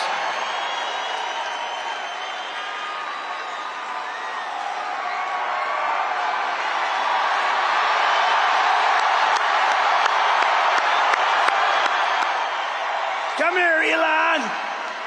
Did you see his rocket yesterday? It was captured.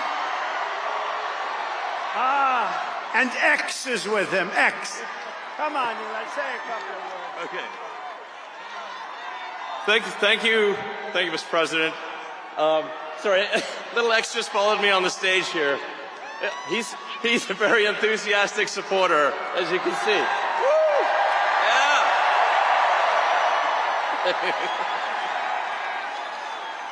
So we're looking forward to making a lot of changes, and you know this victory is the start, really. What matters going forward is to actually make significant changes, cement those changes, and set the foundation for America to be strong for a century, for centuries, forever. So.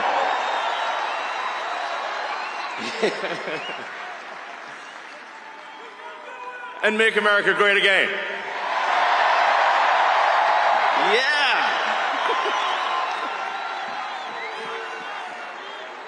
So, yeah. So anyway, we're gonna do great things here. Thank you.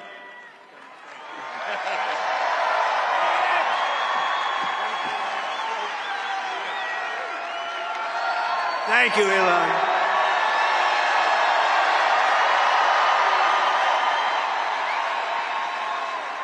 You know, I always say we have to be protective of our geniuses because we don't have too many, but that one is a good one. Now, I watched his rocket come down about 3 months ago, and I thought it was crashing. I was talking to somebody on the phone. By the way, same thing happened yesterday. It came down, and it was captured so beautifully. It came down, it's tumbling, it's a mess, it's going down. I say, oh, look at that thing, that's a disaster. And then it gets like a couple of miles away from Earth, and all of a sudden the engines start going on, the things start, and then I see it coming in and landing in the gantry, and I'm watching it and I'm saying, oh, it's going to crash. Oh, but those engines came out and they blew the fire all over the place. And all of a sudden those two big arms came and hugged it like you would hug your little baby. And that sucker landed it. Nobody's been able to do that but him. And he's a great guy. And we have him and Vivek and some great people working on a thing called costs.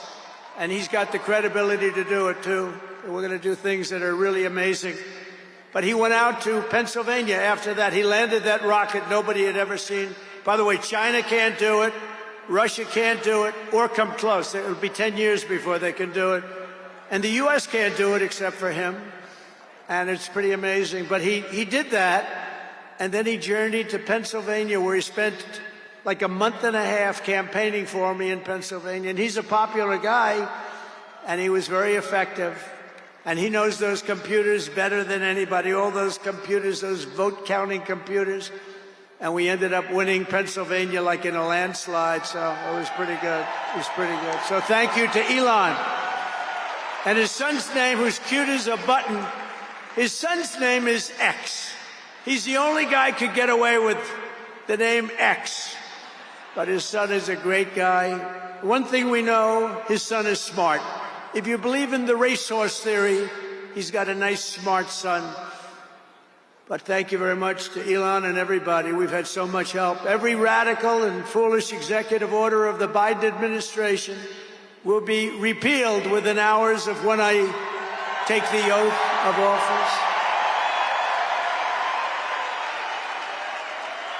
Oh, you're going to have a lot of fun watching television tomorrow. Somebody said yesterday, sir, don't sign so many in one day. Let's do it over a period of weeks. I said, like hell, we're going to do it over weeks. We're going to sign them at the beginning.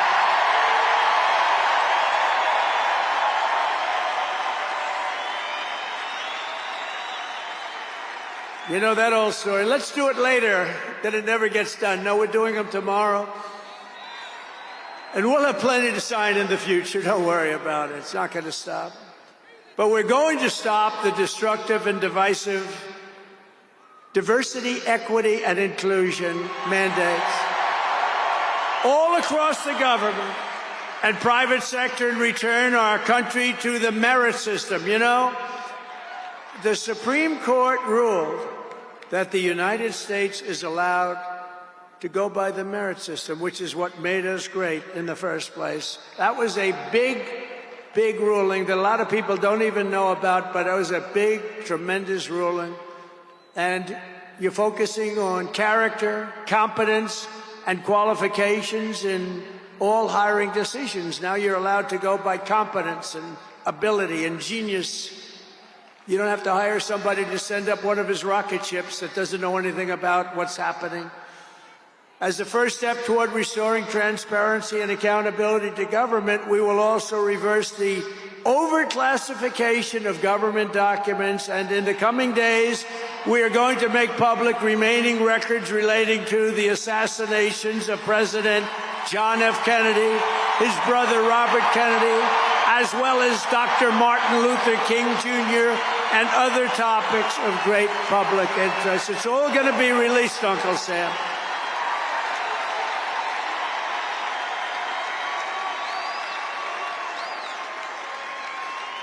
And I will direct our military to begin construction of the great Iron Dome missile defense shield, which will all be made in the USA.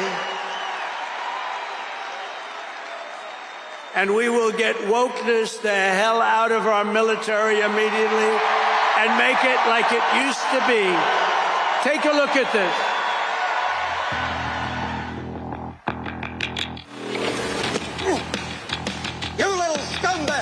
I got your name. I got your ass. You will not laugh. You will not cry. You will learn by the numbers. Happy Pride. Happy Pride Month. And actually, let's declare it a summer of pride. So you're a killer? Sir, yes, sir. Let me see your war face. Sir, you got a war face? Ah! To begin That's construction now let me of the see your great war face. Dome missile defense shield, which will all be made in the USA. And we will get wokeness the hell out of our military immediately and make it like it used to be. Take a look at this.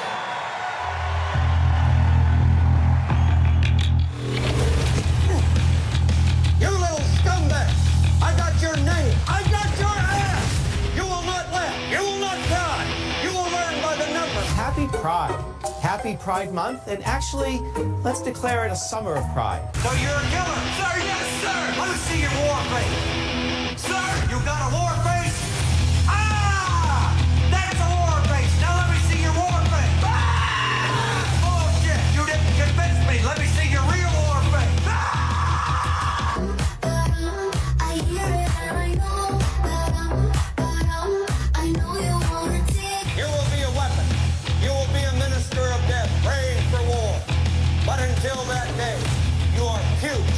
You are the lowest form of life on earth. You are not even human fucking beings.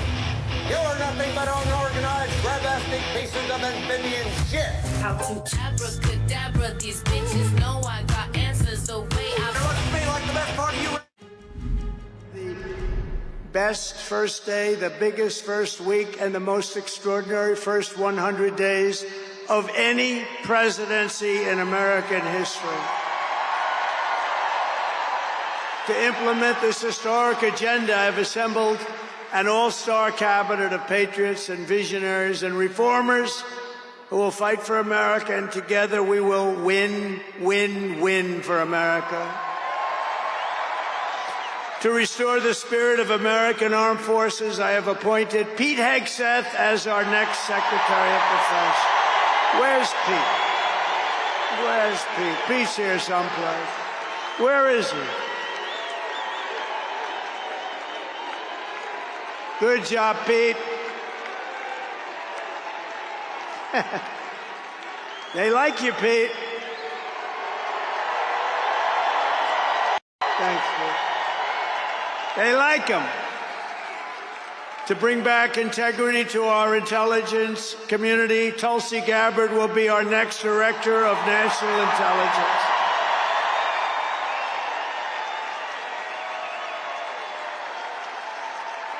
To make America healthy again, we will have Robert F. Kennedy Jr. as Secretary of Health and Human Services.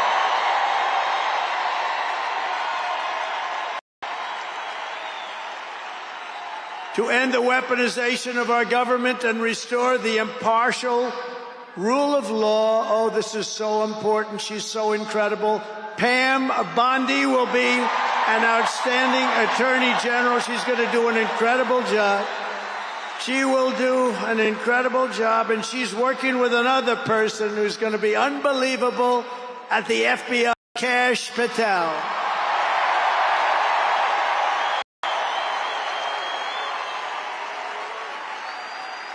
And tomorrow, everybody in this very large arena will be very happy with my decision on the J6 hostages. Very happy. I think you'll be very, very happy. I would say about 99.9% in this beautiful arena. And by the way, I want to thank the owners of this arena. They are great. They're up here someplace in one of those beautiful boxes.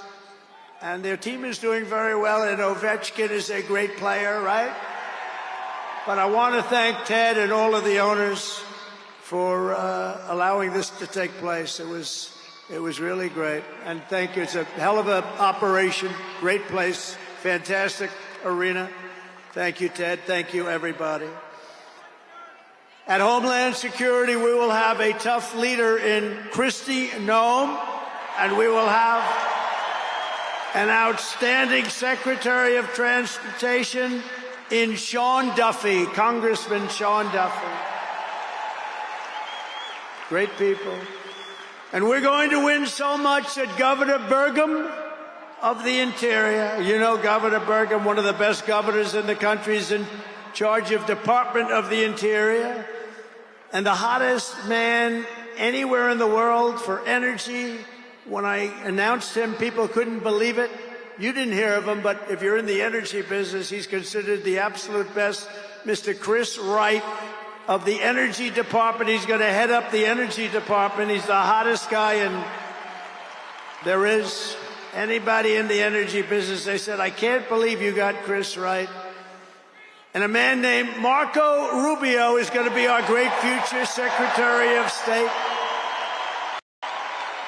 And Howard Lutnick, a tremendous success on Wall Street, is going to be our Secretary of Commerce. They have to go through these drills, but they're going to. And I want to thank the Republican senators. They've been doing great. And John Thune has been doing a great job in moving the process along quickly. We're going to have a lot of them hopefully approved very quickly.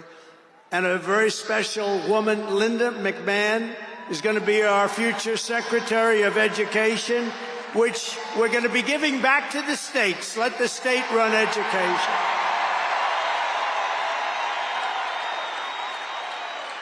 I said to Linda, Linda, I'm making you the Secretary of Education, but if you do a great job, you will put yourself out of a job because you're going to be sending it back to the states. And she's fantastic. And her staff, which has been largely hired, is fantastic. And all of the other leaders will come to me and they're going to say, do you remember I used to do this for fun? But it's really not fun, it's fact. Because we have to do some of best of, right? But they're going to come and say to me, sir, we're winning too much, sir. We can't take it anymore. We have to stop winning, sir. We can't do it. We're not used to winning in our country. And each one of them is going to say, every single one, sir, please, you're destroying our country. We're winning too much. Our country isn't prepared for this. They're not used to winning, sir. And I'll say, no, Linda and everybody, we're not going to stop winning. The people of our country want us to keep on winning, and we're going to go win like never, ever before. And that's what we're going to do. We're going to be doing it, Uncle Sam. Uncle Sam is having a heart attack down here. Look at him. Uncle Sam is going wild. And they think I pay for these people. I have no idea who he is. All I know is he does. And there's Abe Lincoln. Thank you, honest Abe. I have no idea. I swear, I have no idea who the hell he is. But he looks like Abe. He's probably a little bit shorter, in all fairness. Abe was 6'6". He's a little bit shorter. He's about a foot shorter. Other than that, he's perfect. Thank you, Abe. In addition to the most talented cabinet ever assembled, and we think we're hearing things like that, we will be supported in our mission by countless wonderful American patriots. First, let me thank my incredible family, and I want to thank in particular somebody that headed up the Republican Party, along with Mike, the two of them, Lara Trump, who you saw before, who produced those two beautiful children. Lara Trump is unbelievable. She was the chairman of the Republican Party, and nobody ever said, oh, gee, it's a family member. They actually said, how the hell did you get her to do it? And she did a phenomenal job. We had a minimum of cheating. We watched them like a hawk. Where is Lara? Where the hell is she? But she did some job. See, she wants to be nice and quiet. She's here someplace. Thank you, Lara. Thank you very much, hon. She's phenomenal. The job she did, and her son, who was up. Didn't they do a beautiful job? The son and the daughter. How many young kids know that one? They don't know that one. But her husband is somebody I'm very proud of. He's doing a great job. He's been subpoenaed more than any human being in history, I believe. Every day he'd get a subpoena from Congress on something, oh, bullshit. But he'd get a subpoena. He's got a PhD in subpoenas. But he did a fantastic job. And Don, you know all about Don, how he did. He's great. He's very popular, too. He knows a lot about guns, I want to tell you that. We had, by the way, I have to tell you, we had great support from every gun group, including the NRA. It's really worked hard. And Ivanka and Jared are here. And Tiffany and Michael are here. And Barron and my 10 incredible grandchildren, and another one coming through Tiffany. And of course, I want to thank our next Vice President of the United States, J.D. Vance. Wherever he may be, there's a lot of people. Wherever the hell he is, he's here someplace. It's a lot of people. It's a little tough when you say, where is he? You know, you got a lot of people in here. But J.D. Vance has been extraordinary. And he's got an unbelievable wife, the Second Lady of the United States, Usha Vance. So, Usha, thank you very much. It's a beautiful couple, great people. We're also pleased to be joined tonight by Hulk Hogan, the Hulkster. The Hulkster. One thing, it's not hard to find him. All he has to do is stand up and you say, there he is. But he's great. And Kid Rock, wow. Kid Rock is a friend of mine. He's a friend of mine for a long, long time. He did that thing on Budweiser. Budweiser will never be the same when he did the gun with the MAGA hat. That was the commercial that everybody saw. Also with us tonight is a great actor, tremendously talented guy, Jon Voight, who's great, and a friend of mine. And Sylvester Stallone is here. Great guy. And you know, I got Mel Gibson, Sylvester Stallone, and Jon Voight to become ambassadors to Hollywood, California, to put it back on track. So they're all ambassadors. You have to refer to them as ambassador, Mr. Ambassador. And a man who's got an army of young people, Charlie Kirk, is here. And I want to thank Charlie. Charlie is fantastic. I mean, this guy, don't believe the stuff when you hear the kids are liberal. They're not liberal. Maybe they used to be, but they're not anymore. You got to see how many people are for us. And I want to thank Megyn Kelly. She's been terrific. She's been really great. And Billy Ray Cyrus. And Lee Greenwood, wow, has he been something. What a song and what a man. And you know, by the way, these microphones, you see the microphones? I said, what the hell are those microphones doing standing behind me? You're going to have a little special treat at the end of this speech. I don't want to tell you because you'll rush me off the stage. Get off the stage. But you have a little special treat, and I won't tell you, but let's put it this way. It's the people that 30 years ago had a hot song, never hit #1, hit #5. But 30 years later, it hit #1 week after week. And they're here to sing. They're here to sing. For you. And you won't recognize them. They're slightly larger than they used to be, but that's the way life goes. We can all tell you, that's the way life goes. There's nothing we can do about that. Sebastian Gorka, stand up, Sebastian. I see Sebastian there. There's a patriot. He's been with me through thick and thin, right, Sebastian? Now he's with the administration. Thank you. Great guy. And again, I want to thank Elon for what he did in Pennsylvania. He worked so hard. He worked so hard in Pennsylvania. A great guy and a man who is a champion. A man who took something from nothing. Everybody said, this is something will never work. It's too violent. But he understood people. He said they like violence, unfortunately, right? But a man who understood fighting better than any man ever. There's never been anything like this. What Dana White did with the UFC and building it into a monster sport franchise. So I want to thank Dana White of USC for being here. And Dana, you've done a job like nobody could have done. Thank you. A great guy and a friend of mine. A great friend of mine. He's a tough cookie. You want him on your side at all times. Every one of those people you want on your side. And we have dozens of other celebrities and everything, but we're going to get back to what we're doing. But I do want to say, in the audience, we have many governors, many senators, many members of Congress, and other distinguished guests, far too many to name, unless you'd like me to name them. No? Do you want me to name governors, senators, and Congress people? No. I thought you were going to say that. Sorry, governors. No, but we appreciate all of the love that we've gotten from them. I'll tell you, our House and our Senate Republicans have been unbelievable, and the governors are unbelievable, the job they're doing. Of the crime-ridden cities, the top 25, every single one of them is run by a Democrat. Does that tell you something? We don't have problems in the Republican cities. Tonight, I also want to send our love to everyone affected by the terrible wildfires raging in California.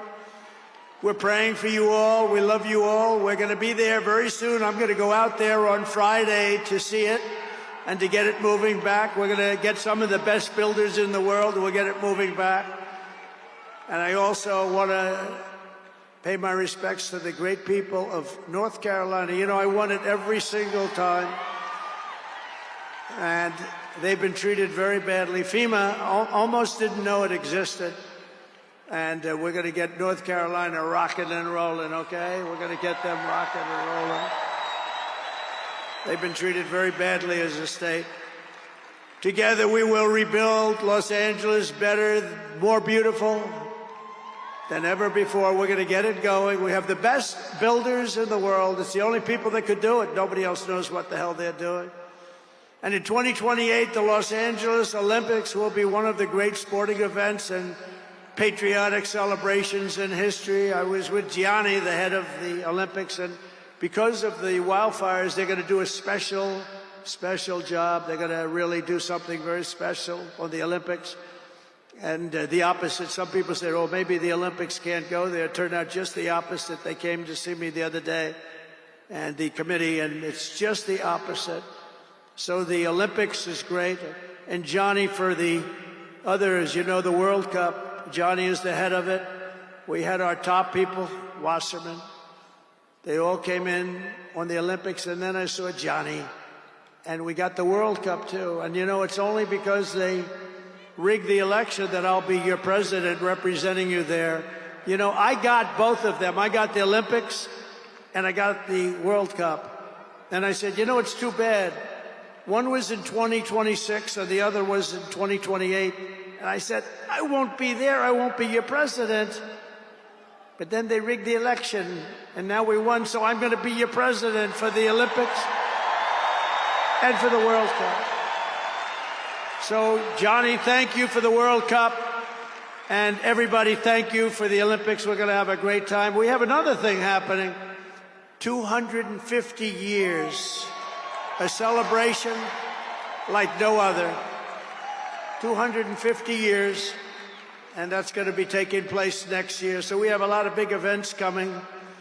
In everything we do everything. We take it very, very seriously. But what do we do more than anything else? We put America first. And it all starts tomorrow when I raise my hand on the Bible to be sworn as we'll be sworn in tomorrow. We're all going to be sworn in together. That's the way I look at it. It's not me, it's you. Greatest of all time. So we will be sworn in tomorrow. I'll be representing you as your 47th President of the United States.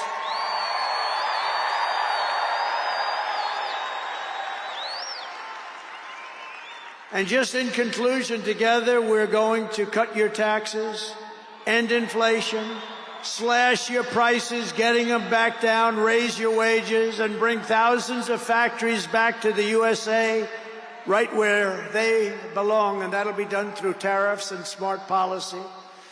We will build American, we will buy American, and we will hire American. I will end the war in Ukraine, I will stop the chaos in the Middle East, and I will prevent World War III from happening, and you have no idea how close we are. We will crush violent crime in our cities and give our police the support, protection, resources, and respect they so dearly deserve. We will strengthen and modernize our military again. We did it. We rebuilt our entire military. And then they gave billions and billions of dollars of it to, you remember, to the Taliban. They gave it to the Taliban. They gave our military equipment, a big chunk of it, to the enemy. Do you know that we pay billions of dollars a year? Do you know this? Does anyone know this? To Afghanistan? Do you know that? And I say, if we're going to pay billions of dollars a year, tell them we're not going to give them the money unless they give back our military equipment that these poor, stupid people allowed for them to have. So we'll give them a couple of bucks. We want the military equipment back. We will rebuild our once great cities, including our capital in Washington, D.C., making them safe, clean, and beautiful again. And we want to make this city again safe. We don't want people coming to Washington and getting mugged, shot, killed. We're going to stop it. Law enforcement, and they have very good police here, but they have to be allowed to do their job. We're going to stop it. We're going to beautify it. We're going to make it the most beautiful capital in the world. We will teach our children to love our country, to honor our history, and to always respect our great American flag. And we will get critical race theory and transgender insanity the hell out of our schools.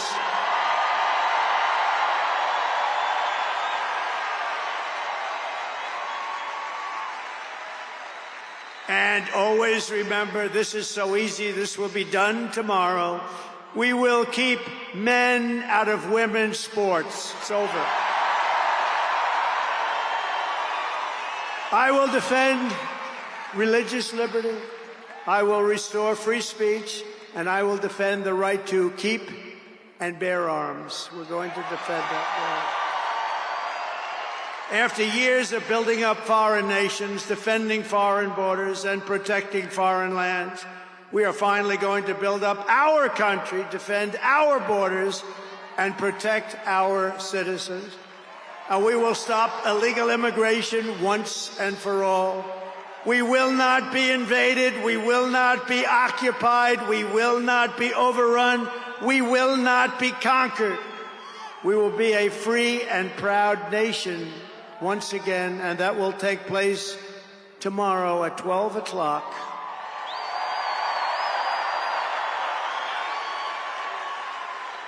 Everyone in our country will prosper, every family will thrive, and every day will be filled with opportunity and hope, and also filled with a thing called the American dream that you don't hear much about anymore. For the past 9 years, you and I fought side by side against the most sinister and corrupt forces on earth. And in our magnificent victory on November 5th, you showed them once and for all that this nation does not belong to them. This nation belongs to you.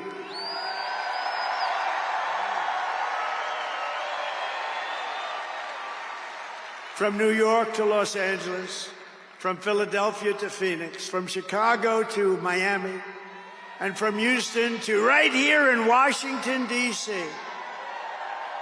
Our country was won and built by generations of patriots who gave everything they had for our rights and for our freedom. They were farmers and soldiers, cowboys and factory workers, steel workers, coal miners, police officers, and pioneers who pushed onward, marched forward, and let no obstacle stand in their path. Nothing could get in their way.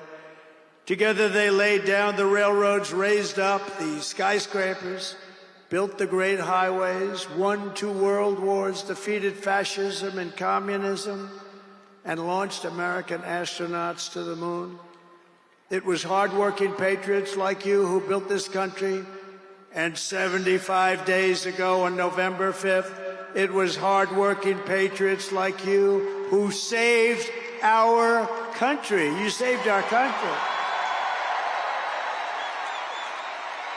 Now, after all we have been through together, we stand on the verge of the 4 greatest years in American history. With your help, we will restore America's promise, and we will rebuild the nation we all love so much. We are one people, one family, and one glorious nation under God. We will never give in. We will never give up. We will never back down, and we will never, ever, ever, ever surrender. We will fight, fight, fight, and we will win, win, win. And together, we will make America powerful again. We will make America wealthy again. We will make America healthy again. We will make America strong again. We will make America proud again. We will make America safe again. And we will make America great again. Thank you very much. Thank you very much. What a great victory for everybody. Thank you, America. Thank you very much. Thank you.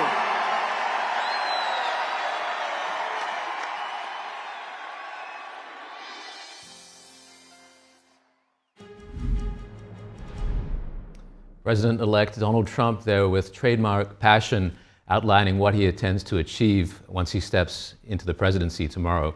Now we'll cut to our White House correspondent, Iris Tao. Iris, any particular takeaways from what we've heard today? So just now we witnessed President-elect Trump's one final speech before he is set to swear in as the 47th president tomorrow at noon. And right now we're less than 20 hours from it.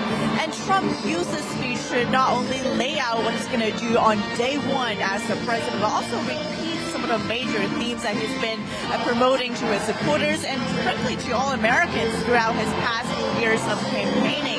For example, he said that tomorrow he's going to take back our country at noon and we'll begin a, quote, brand new day of American strength and prosperity, dignity, and pride. And actually some lines were actually quite similar to his 2017 inauguration speech. If it offers any preview of his inaugural speech tomorrow, for example, he says we're going to be sworn in together, that he's going to represent the people as the 47th president, striking a populist tone right there as he did back in 2017.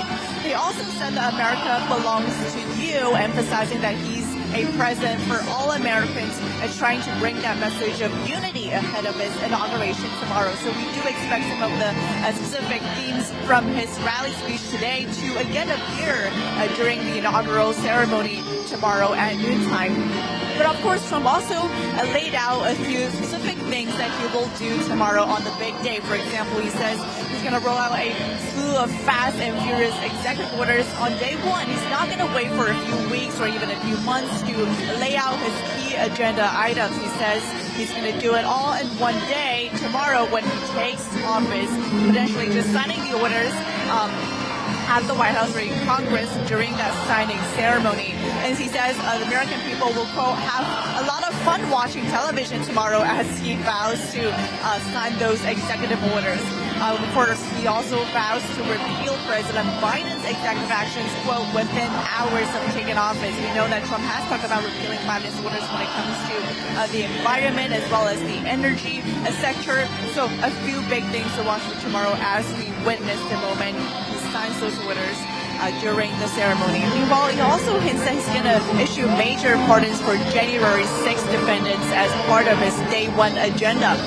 He says everyone in the arena that will be quote, very happy tomorrow when they hear his decision on the January 6th hostages, who of course we know that 4 years ago were here at the U.S. Capitol. And during this rally, of course, Trump also had quite some prominent VIPs and guests. Some of them were invited on the stage, including Elon Musk, who Trump today again repeatedly thanked for helping him win Pennsylvania. Remember that Elon Musk really poured in a lot of money, giving out $1 million to the voters who actually won with the pay for him to sign the pledge.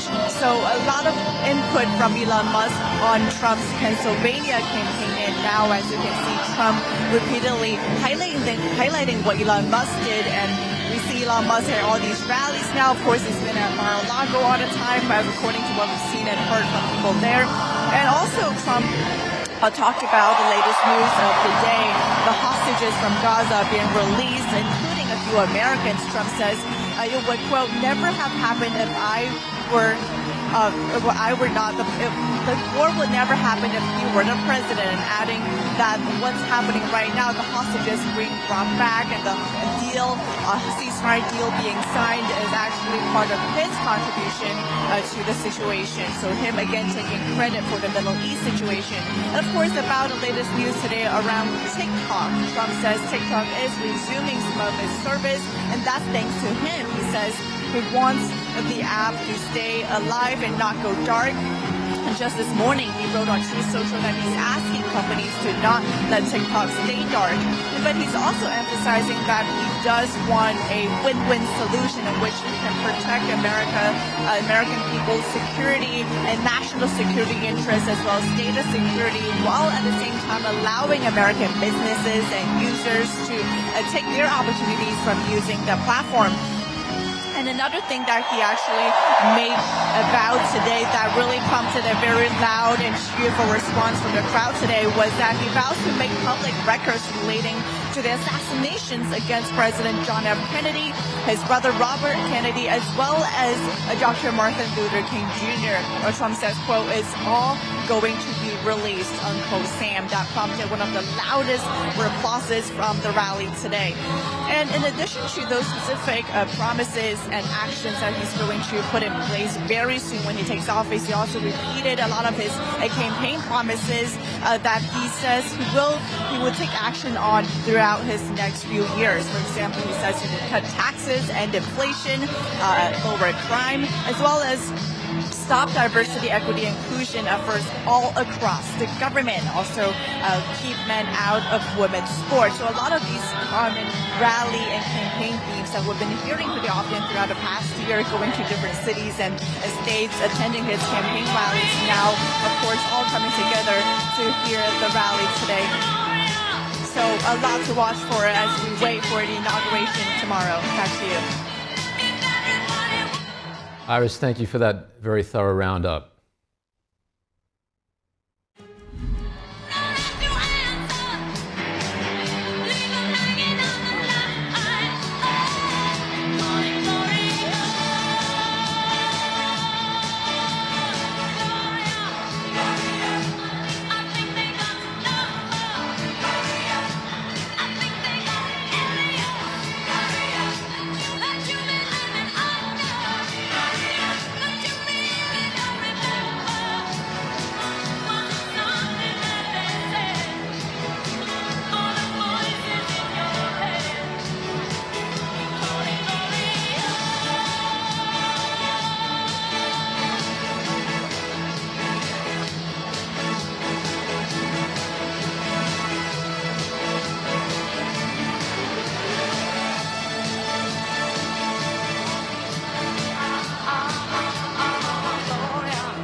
That ends our special coverage of the Trump victory rally. Join us tomorrow for our special coverage of the inauguration ceremony. Thank you for tuning in.